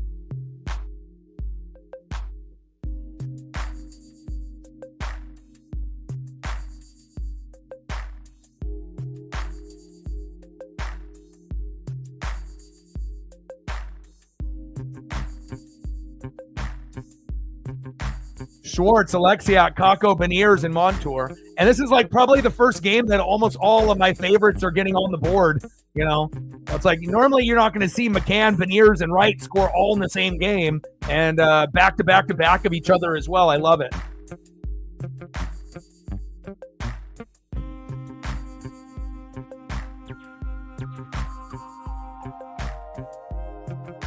Yeah, but for you, Judah, that's only 6 in the morning. For me, it's 3 in the morning. I wish I had your time at 6 in the morning. I would have woke up and watched it at that point. I'm not going to wake up at 3 a.m. You know, I can record it or, you know, pick out some things on it later. But that's one shitty thing about living on the Pacific Northwest side for sports. We always get the like weirdest, earliest times out of anything. You know, whether it's WWE in Europe, you know, and Brussels, Belgium, and doing a stream at noon, you know, or having a game for the MLB, you know, they're in Tokyo at 3 in the morning, you know, but Dodgers definitely manhandled the Cubs, and we'll find out what happens tonight to see if the Cubs can, you know, tie up, you know, the series 1-1, or if the Dodgers more than likely will win again, even with no Mookie Betts. I wonder if he has COVID.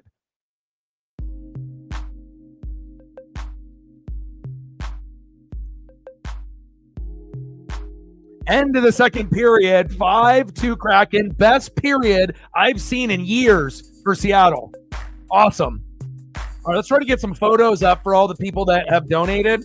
So let me know if there's anything else that I can get you. Reflect, anything else I can get you. Sarah, anything else I can get you. Tyler, anything else I can get you. Cole, what would you like for photos, Cole? Let me know. Is this what it feels like to feel like you're winning something? I don't even know if we've ever had a lead this big in any Kraken stream we've done in a while.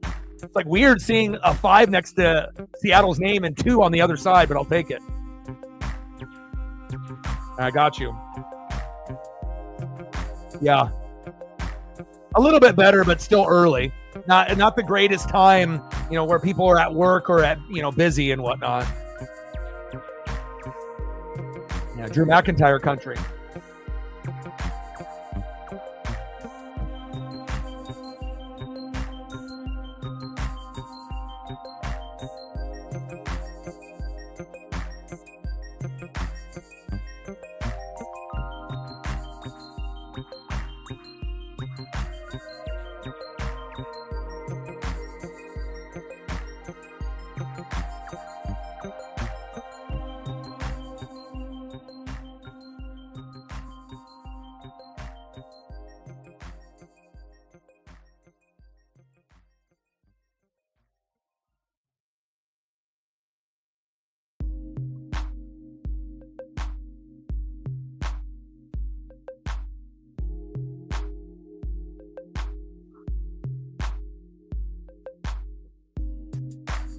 See if I can find you a Williams one here too for his new team.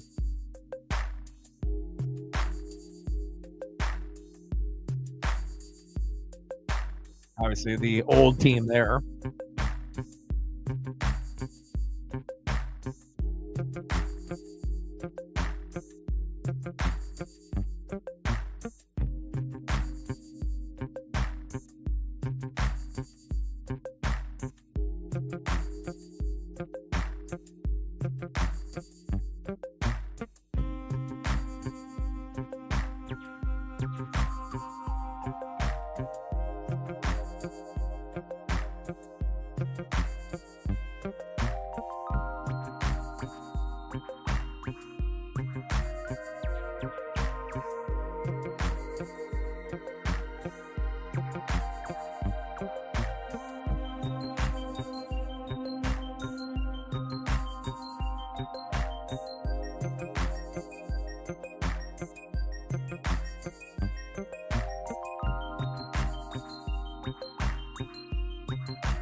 Appreciate you.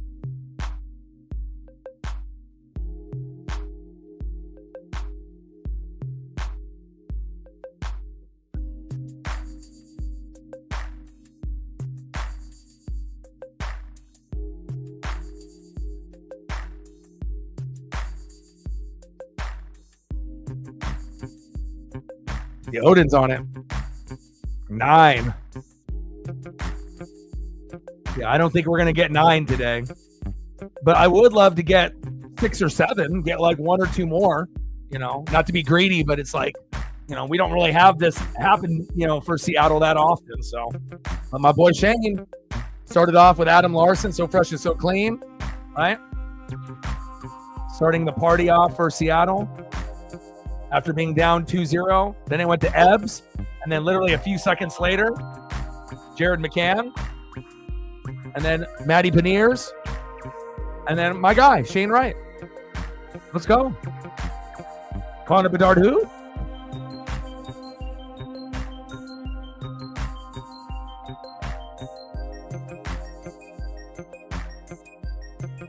Yeah. I think most people would have predicted that.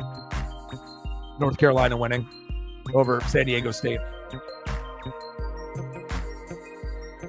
10 more to go to hit the goal.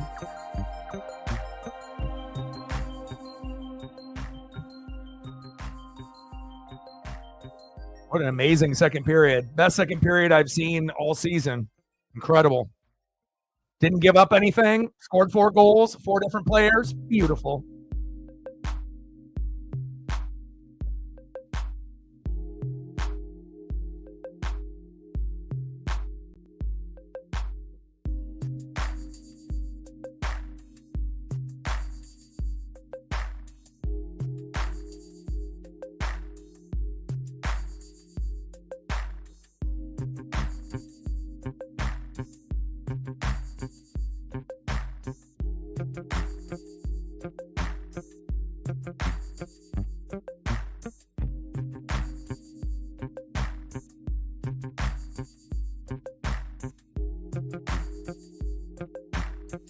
Megan with a 10er. Appreciate you.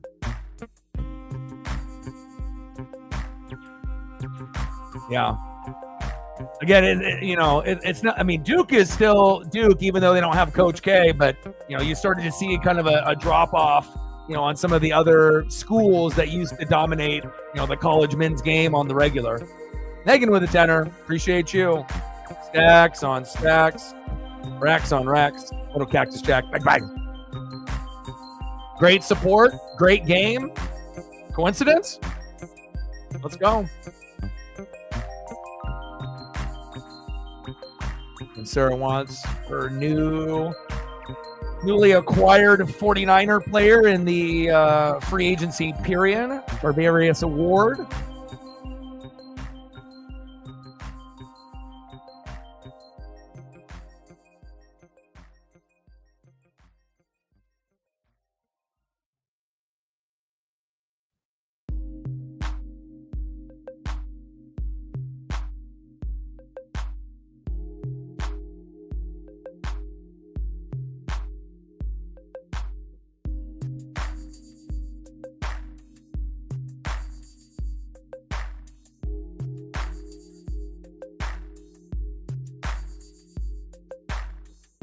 See if we can find one with the Colts here with him interviewed.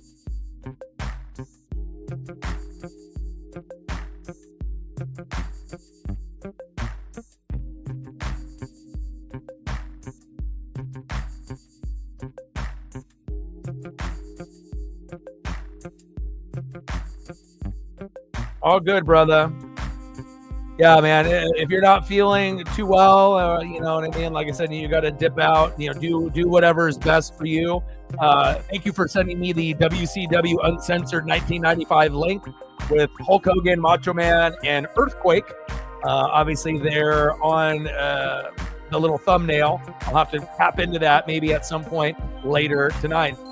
Megan, let me know what you want to do for photos here, and I got you. But that was a fantastic period, and hopefully we can continue the madness here in the third period. We don't let our foot off the gas, and I would love for us to get to 7.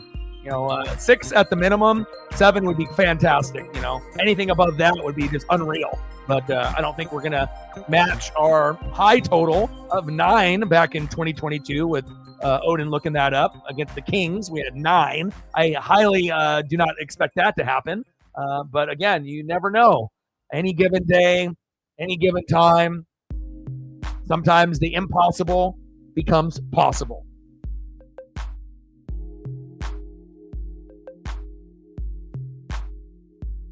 I got to make some more room, move some of these other photos around.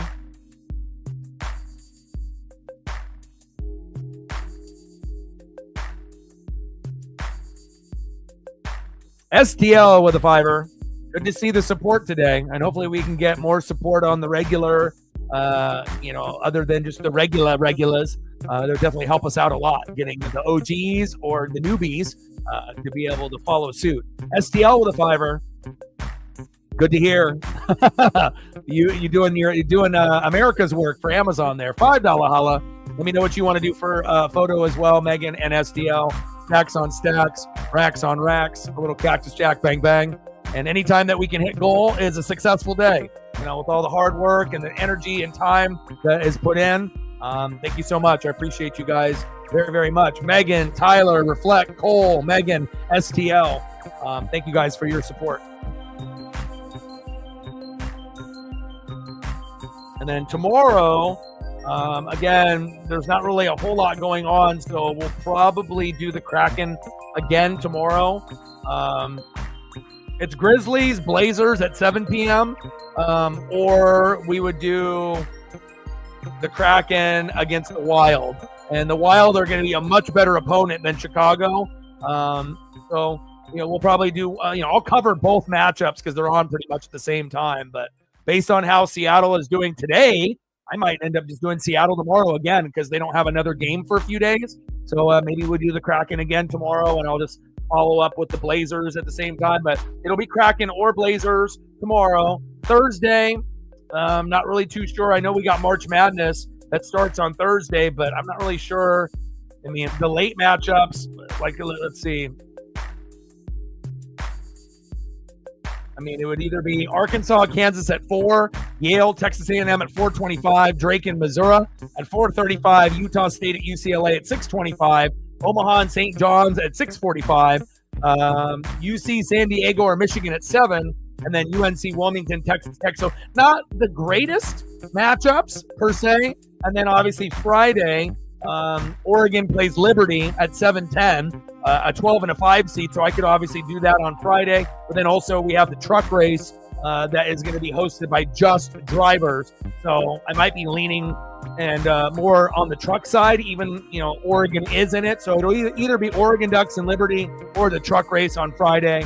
Xfinity race probably on Saturday unless something else is better. You know, March Madness, obviously. And then Sunday, obviously NASCAR Cup. So.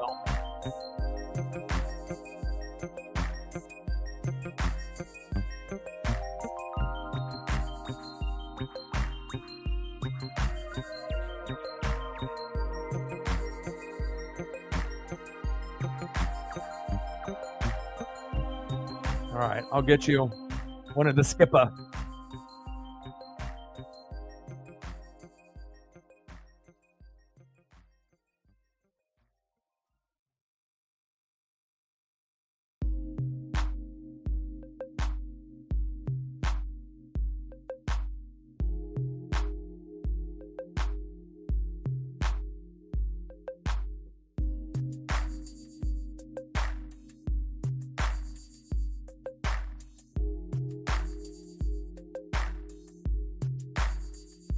Well, for whatever reason,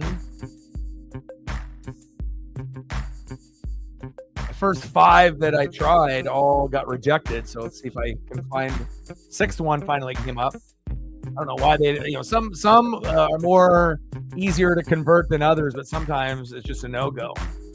But I did get at least 6 after the 6th opportunity, but at least I got, try to find a couple here for you. At least that one's cool because you can see kind of like stuff in the background there as well.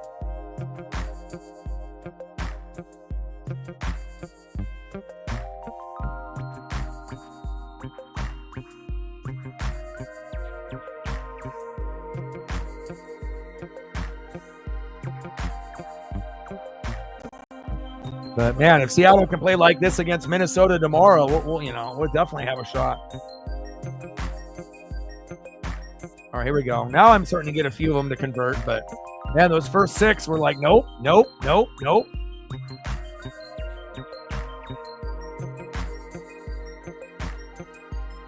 Appreciate you. Ooh, that one's crispy. That one's crispy, and that one's crispy. I like it with all the stuff in the background that you can see there. Crispy.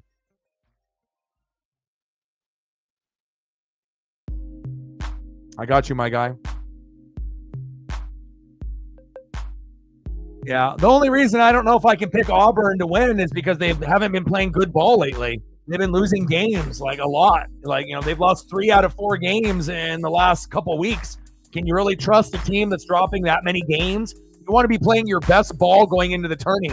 You don't want to be losing games right before you go into the tourney. So, if they can't rebound and make free throws, they're not going to even make it to the Final Four. Now, again, if they do rebound and make their free throws, they could make it all the way to the championship. But, again, I'm definitely very concerned for Bama and Auburn. They've been, at the top of the standings for a chunk of the year at 1 and 2, but they have not been playing their best ball as of late. So I would be a little weary, but if you already filled out your bracket, what can you do? But, I don't think Auburn can win it all, just based on how they've been playing lately. Do they have a team good enough? Yes. But, again, free throws and rebounding have been their bugaboo. And if you can't make free throws, that's a big, big no-no, especially when you get in a tight game late. But, again, Duke, Florida, Auburn, Houston have been the main favorites. And then, obviously, St. John's and Michigan State after them as like sleepers. But it could end up being someone that's not even mentioned. Could be another team.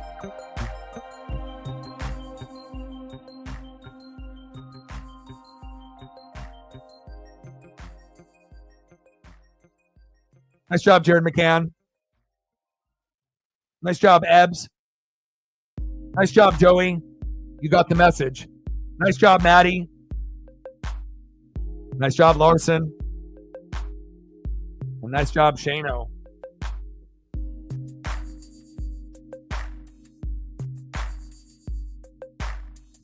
All right, third period about to start.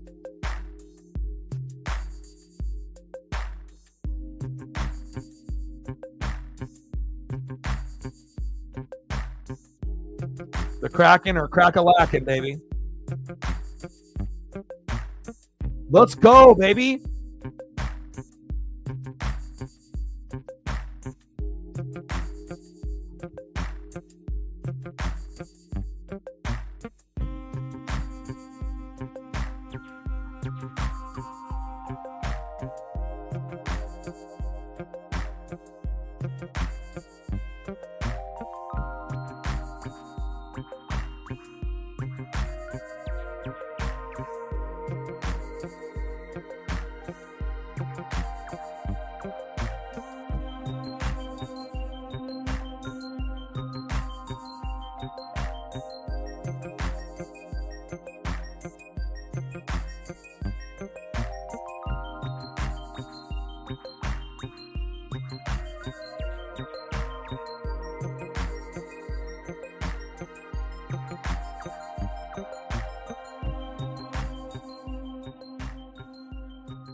great passing, good,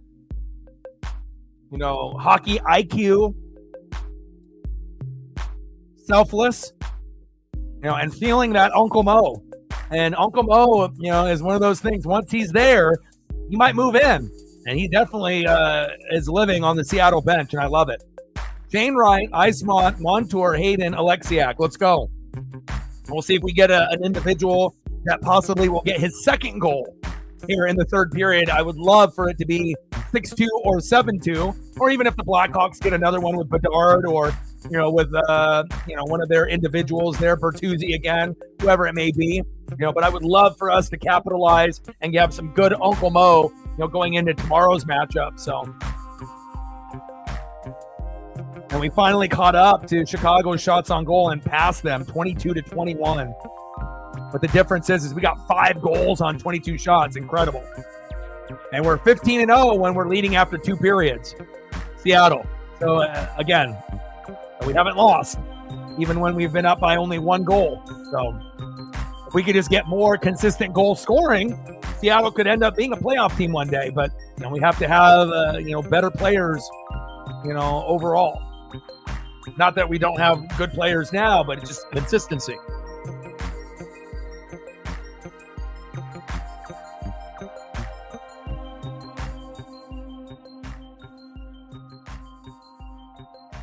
Eismont, Kako, Wright, Dunn, Montour. Maybe we'll get another individual to join the party. It's pretty common for Seattle to have a game where they have a different individual score a goal for as many goals as we have. And then once we end up getting more than 5, then, sometimes you'll have a guy that will get 2, based on scoring earlier in the game. That's very possible. But I don't want us to let our foot off the gas. We want good Uncle Mo going into tomorrow's matchup, which will be much harder against the Wild.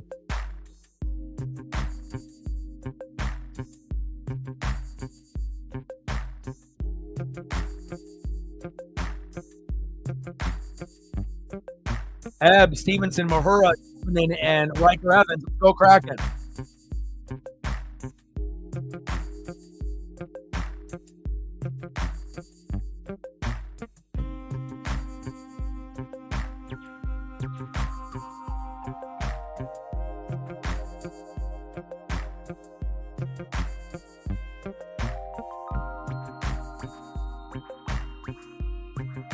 About 17 minutes to go here in the third period. 5-2 Seattle.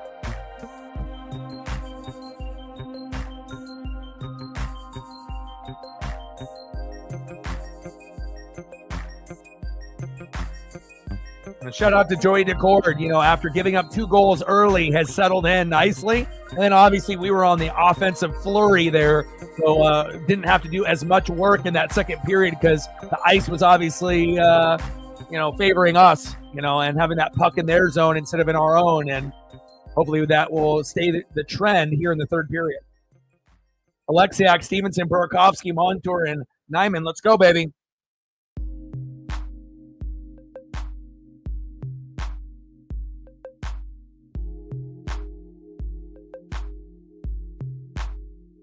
It's always a great day to see Seattle playing well.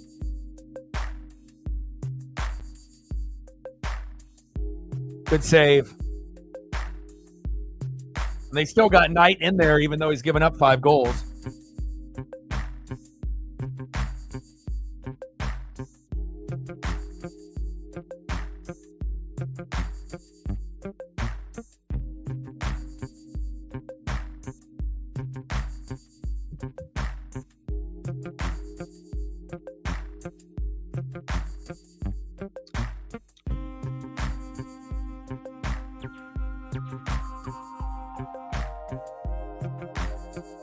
Yeah, well, she doesn't really have anybody to wrestle. I mean, if they had like Dr. Britt Baker on TV and actually gave her a push that, she should have gotten, it's like you don't really have the same type of talent, over there than you do in WWE. So,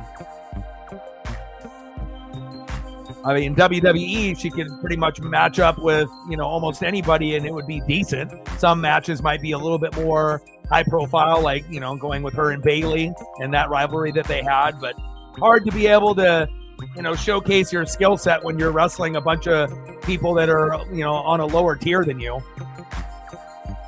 And she's not really, high risk type of wrestler. She doesn't do anything off the top rope, like Tiffany Stratton or Charlotte Flair. Microphone skills, okay, not the greatest, and whatnot. And you can put all the gold on her, but it doesn't really mean anything, It's almost like a fake championship.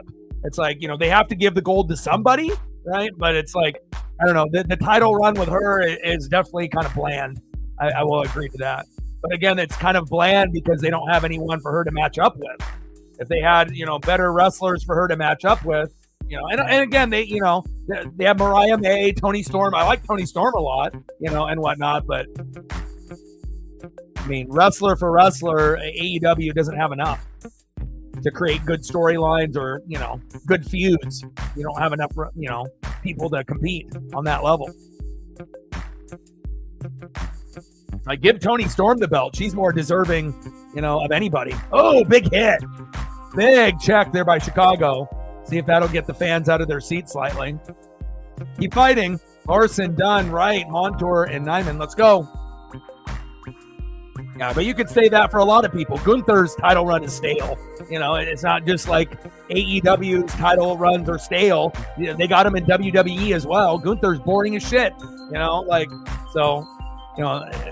At least we're not in the Vince McMahon era. I did see a photo of him courtside at a basketball game, and he looks rough. He looks like the life has been sucked out of him after that lawsuit and whatnot. But again, Vince is like a real life heel. Terrible person.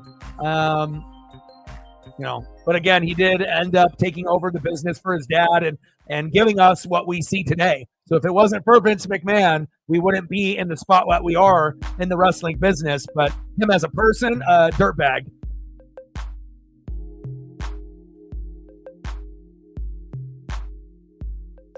$14 minutes to go here in the third period. Chicago turning up the juice a little bit here. Ebbs, Alexiak, Stevenson, Montour, and Tolvanen. Come on, Kraken.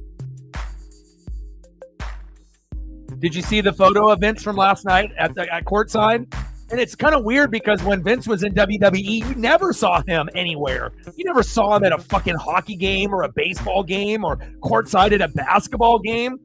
Vince is just wrestling, or him, being a perv, and trying to be able to, pull a fast one on the female talent and whatnot by, telling them lies that they're going to get gold, if he gets a favor from them and whatnot. So, and plus the business is, doing much better without him, which is probably a hard thing for him to see, like on how good the business is, without him, being a part of it now. Get him, Vince. Fuck him up.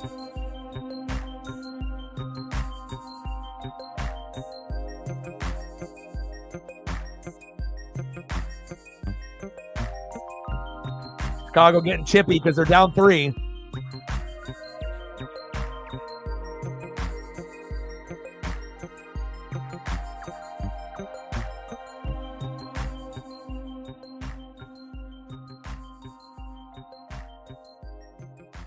Oh, they've been separated a long time. He hasn't been faithful to Linda. I mean, like ever. So.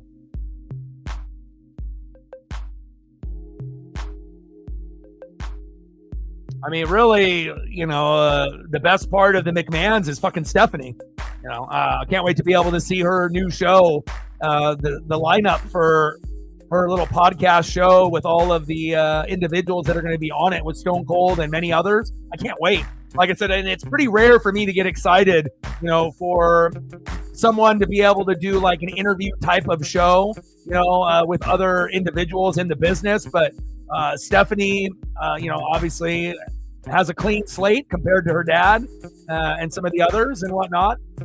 Oh, one-timer. Bang! There we go, baby. That's my boy Shane Wright again. There's a reason why I put you on the thumb, and I told y'all there'd be a good opportunity for someone to get 2 goals, and there it is. I put him on the thumb, and he delivers. Shane Wright, there we go. And I've been saying this for a while. This is our best goal scorer on the team. even though he's young. Slap shot, assist by Larson and Jared McCann. That is the man, Shane Wright. 6-2 Kraken. One more goal, and I'll be happy. Let's go. Let's go. Well, 9 is the record. We're not going to get 9. So, if they really want to make this a day for me, it would be getting Matty another goal, but that might be asking too much because he already has 1. But if Shane can get 2, the guy that I would want to score after Shane is Matty always.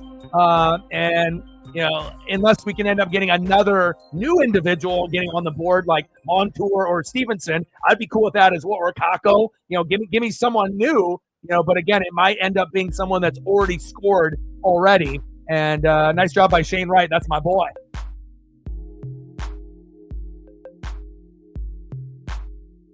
Let's go, baby. Sometimes, the ESP is real, and sometimes you just talk it into existence. You say something, and then it happens. Or you have a thought or a vision or a dream. You think about it, and then it happens. 6-2 Kraken. Let's go.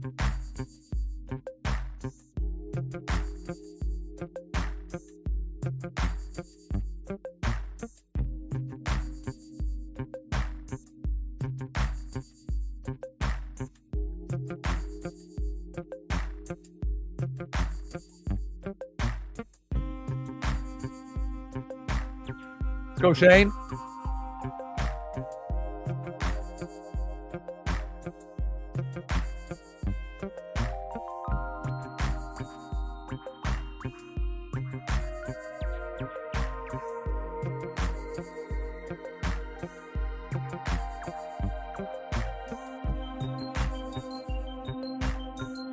That's my boy. Let's go.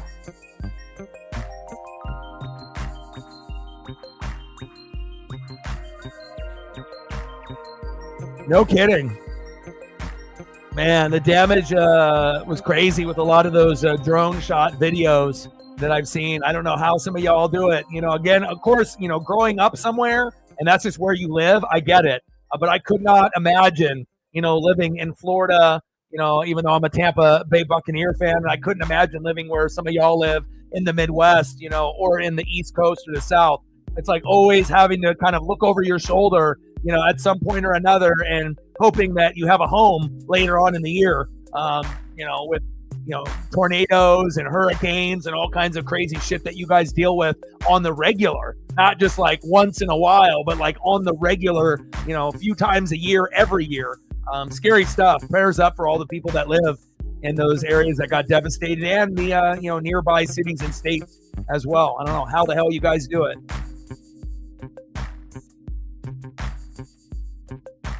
All right, we got less than 12 minutes to go in the third period. It's been a complete beat down, right? Stevenson, Hayden, Mahura, Eismont, and Riker Evans. We're up 6-2, and we're not done. Let's keep our foot on the gas, and let's see if we can get one more. And, of course, if they end up, pulling their goalie, we can end up getting a cheap one at the end.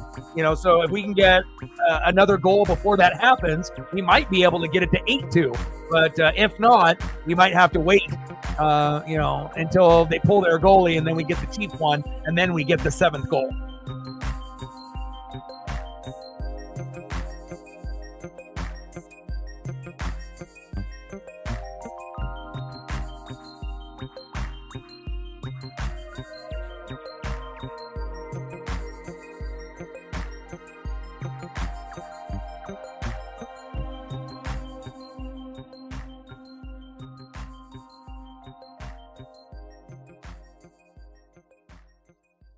Larson, Burakovsky, McCann, Montour, Nyman. Let's go, baby.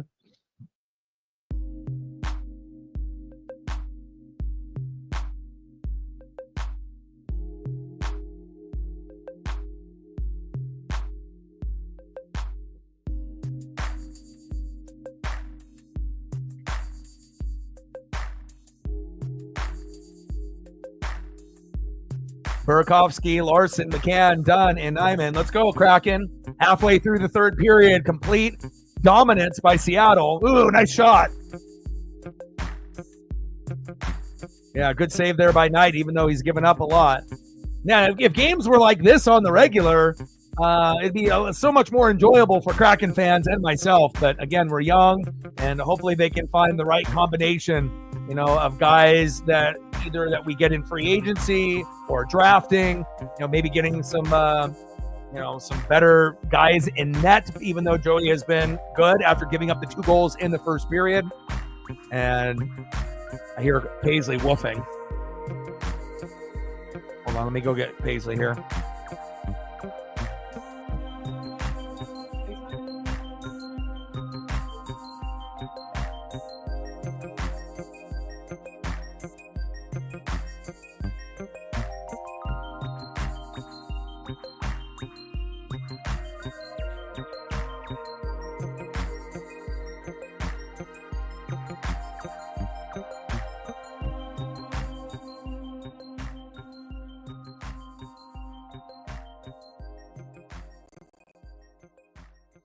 Mahura, Evans, Wright, Eismont, Hayden. Let's go.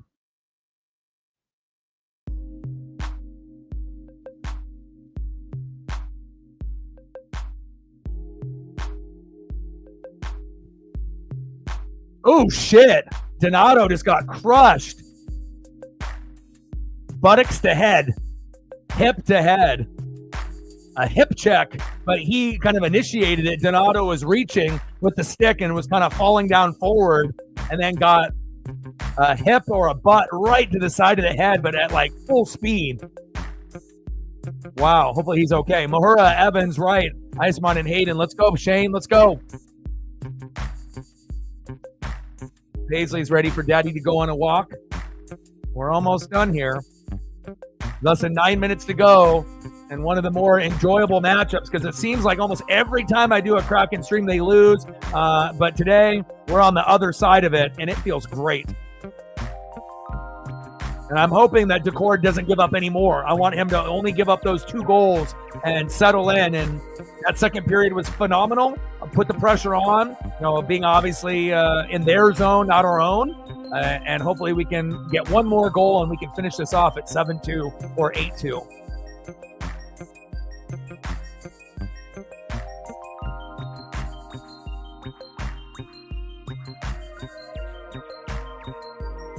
Montour, Eismont, Kako. Now a line change. Schwartz, Montour, Dunn, Kako, and Beniers.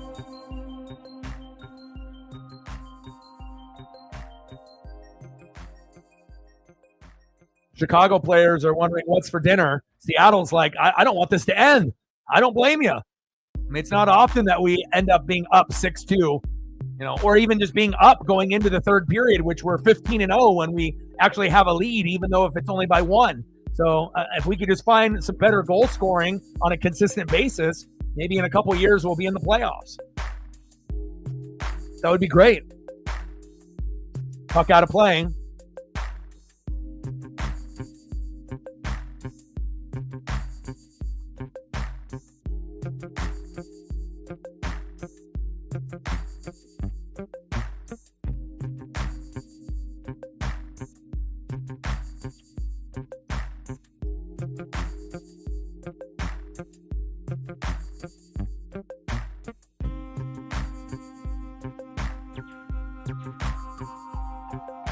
What a day.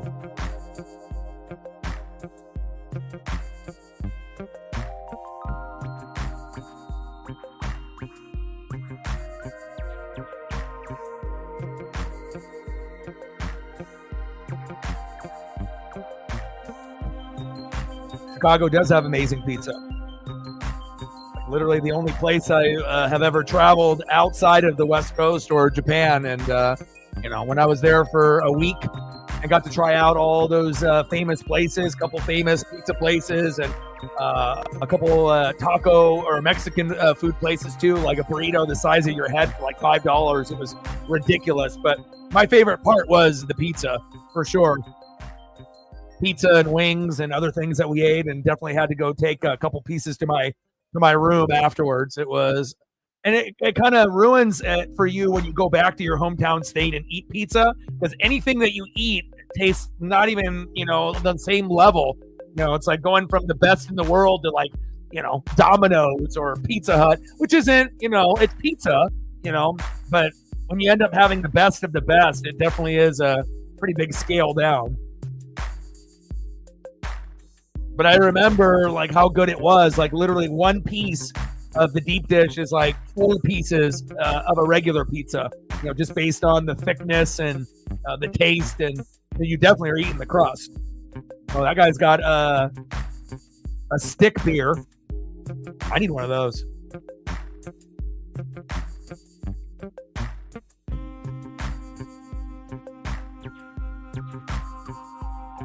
Yeah, I think we went to all of them, because we were there for like a week. Giordano's, Lou Malnati's, and Gino's. I think we went to all of them. We went to like 2 or 3, and then we only went to the big ones. So,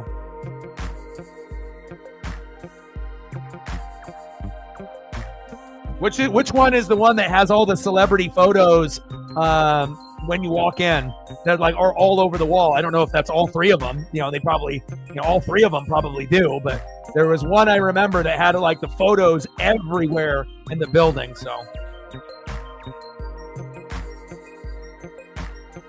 I can't remember if that was Giordano's or Lou Malnati's or Gino's East. I can't remember which one it was, but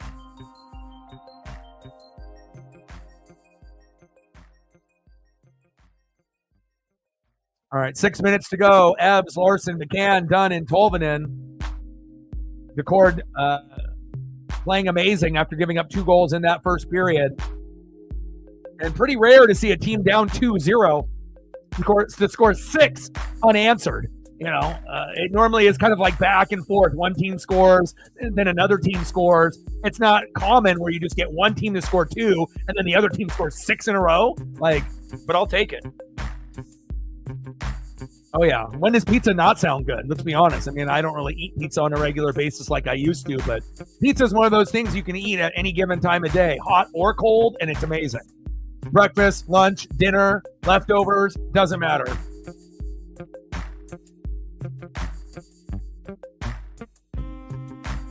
Offsides. Hayden, Wright, Alexiak, Montour, and Eismont. I'm not sure how much time Shane Wright's going to have on the ice, but if they let him play for the rest of the way, he might be able to get a hat trick. He would definitely be the one, to do it.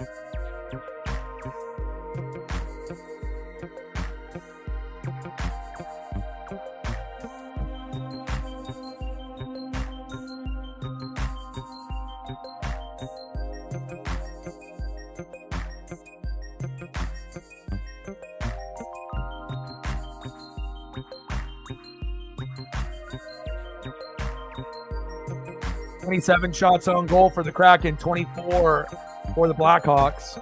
Let's go Kraken, baby.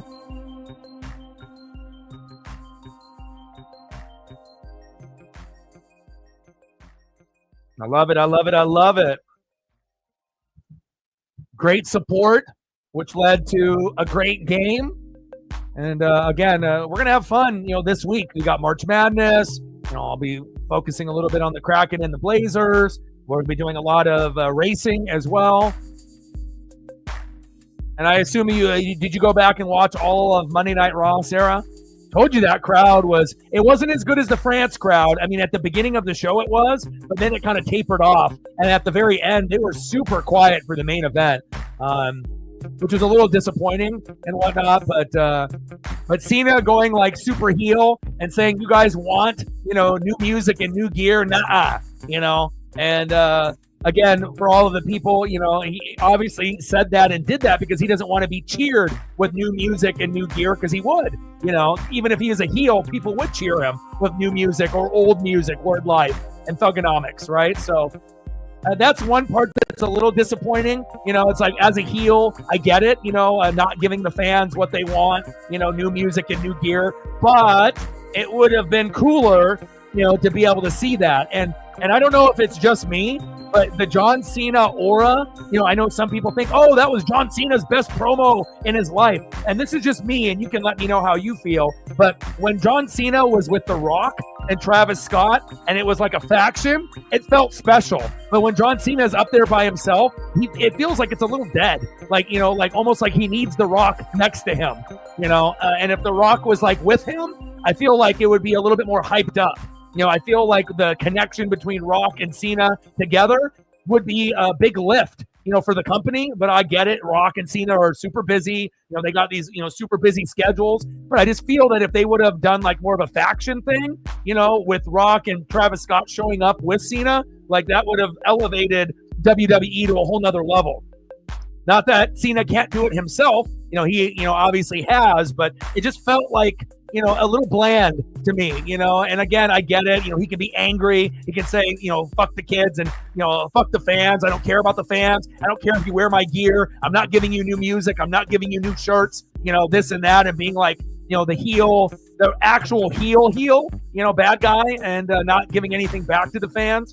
But it leaves room down the road, for him to say, oh, I got manipulated by The Rock. And then, we can end up going a different direction at the very, very end. And, if he doesn't get, something, WrestleMania, it could obviously be towards, the end, of the run where he ends up getting the gold. So there'll definitely be opportunities for him to get the gold before his time is completely up. But it just seems like it's a little flat. Again, it's like if you're not going to get old school music or new gear, and you're just going to go out there and be angry, I don't know. It just was kind of stale to me. Like I get it. It's him being a heel and whatnot, but I don't know. I just didn't really feel it. It felt like, I don't know. It didn't feel like the same type of energy that we had where we had like, Rock and Travis Scott and him, and it felt like fucking NWO, with like Hogan, Nash, and Hall, and then, him coming out with no new gear, no new like NWO vibe or new shirt, new music. It kind of killed the momentum to me to a certain degree.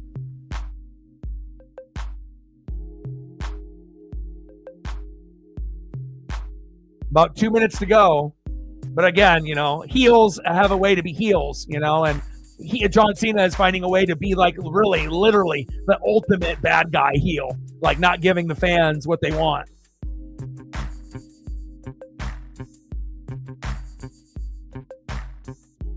Ooh, big check there by Seattle. 30 shots on goal by the Kraken, 24 for the Blackhawks. Alexiak, Hayden Montour, Isemont with Shane Wright still on the ice.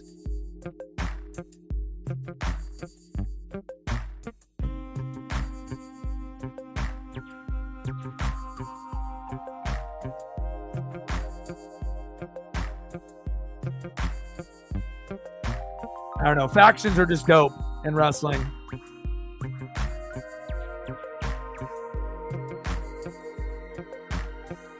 Minute 37 to go. We're almost wrapped up. And if they go empty net, which I don't know if they will, I mean, they don't really have a reason to.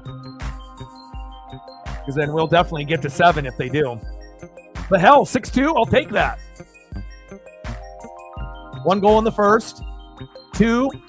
3. 4 in the second, and then 1 in the third.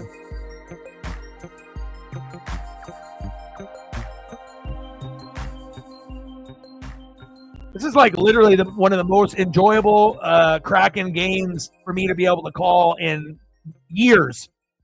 I hope we have another one like this, sooner than later. But I know the Wild, could beat the brakes off of us tomorrow, and more than likely we'll do that for a stream, that or the Blazers. So. But just imagine, Sarah, like if you had that show, right, and Rock and Travis Scott, like I don't give a shit about Travis Scott at all in wrestling, but just him being like the Dennis Rodman and the guy in the background, just kind of part of the gang, it just would have felt a little bit more bigger in the moment, And let's be honest, I think a lot of us were disappointed, that we didn't get new music or old music and new shirts, new gear. It's like, but again, when you're being the heel and he's pretty much like, I'm not doing anything for anybody. I mean, you are being the heel and you're definitely not giving the fans what they want. That's the best way to really be booed, But again, about 10, 12 years ago. So, fans have been very critical of Cena, in his whole career. So. All right, we're almost wrapped up here. Shout out to all the GOATs, especially Megan starting off. It shows you when you get someone to show that kind of love right out of the gates, others will follow, instead of having to wait until like 2 hours in before you get your first dono. And shout out to Megan for having the good juju and the good vibes. And then Tyler came in after being gone, then Reflect, then Cole, then Megan again, and then SPL. It's a group effort. And as well as Sarah as well. I appreciate all of y'all. Thank you so much. And again, it's like a snowball effect, right? If you end up getting something before the stream starts or early on, it kind of snowballs. But then if you wait a long time, it's kind of hard to hit the goal unless someone comes in late and drops a miracle for you, And that is it. End of the third period, and it's a final. Seattle Kraken 6, Blackhawks 2. Blackhawks scored the first 2 goals of the night, and the Kraken scored 6 unanswered. I don't even know what to say. This is awesome. Connor Bedard scored for the first time when we've done Chicago and the Kraken. We've done a game every year, and I haven't seen Bedard score. He finally scores here. Tyler Bertuzzi scores, so he gets a goal, first one in a couple months. And then you got Larson, Eberle, McCann, Beniers, and then my favorite, Shane Wright with back-to-back goals at the end of the second and in the third. Awesome.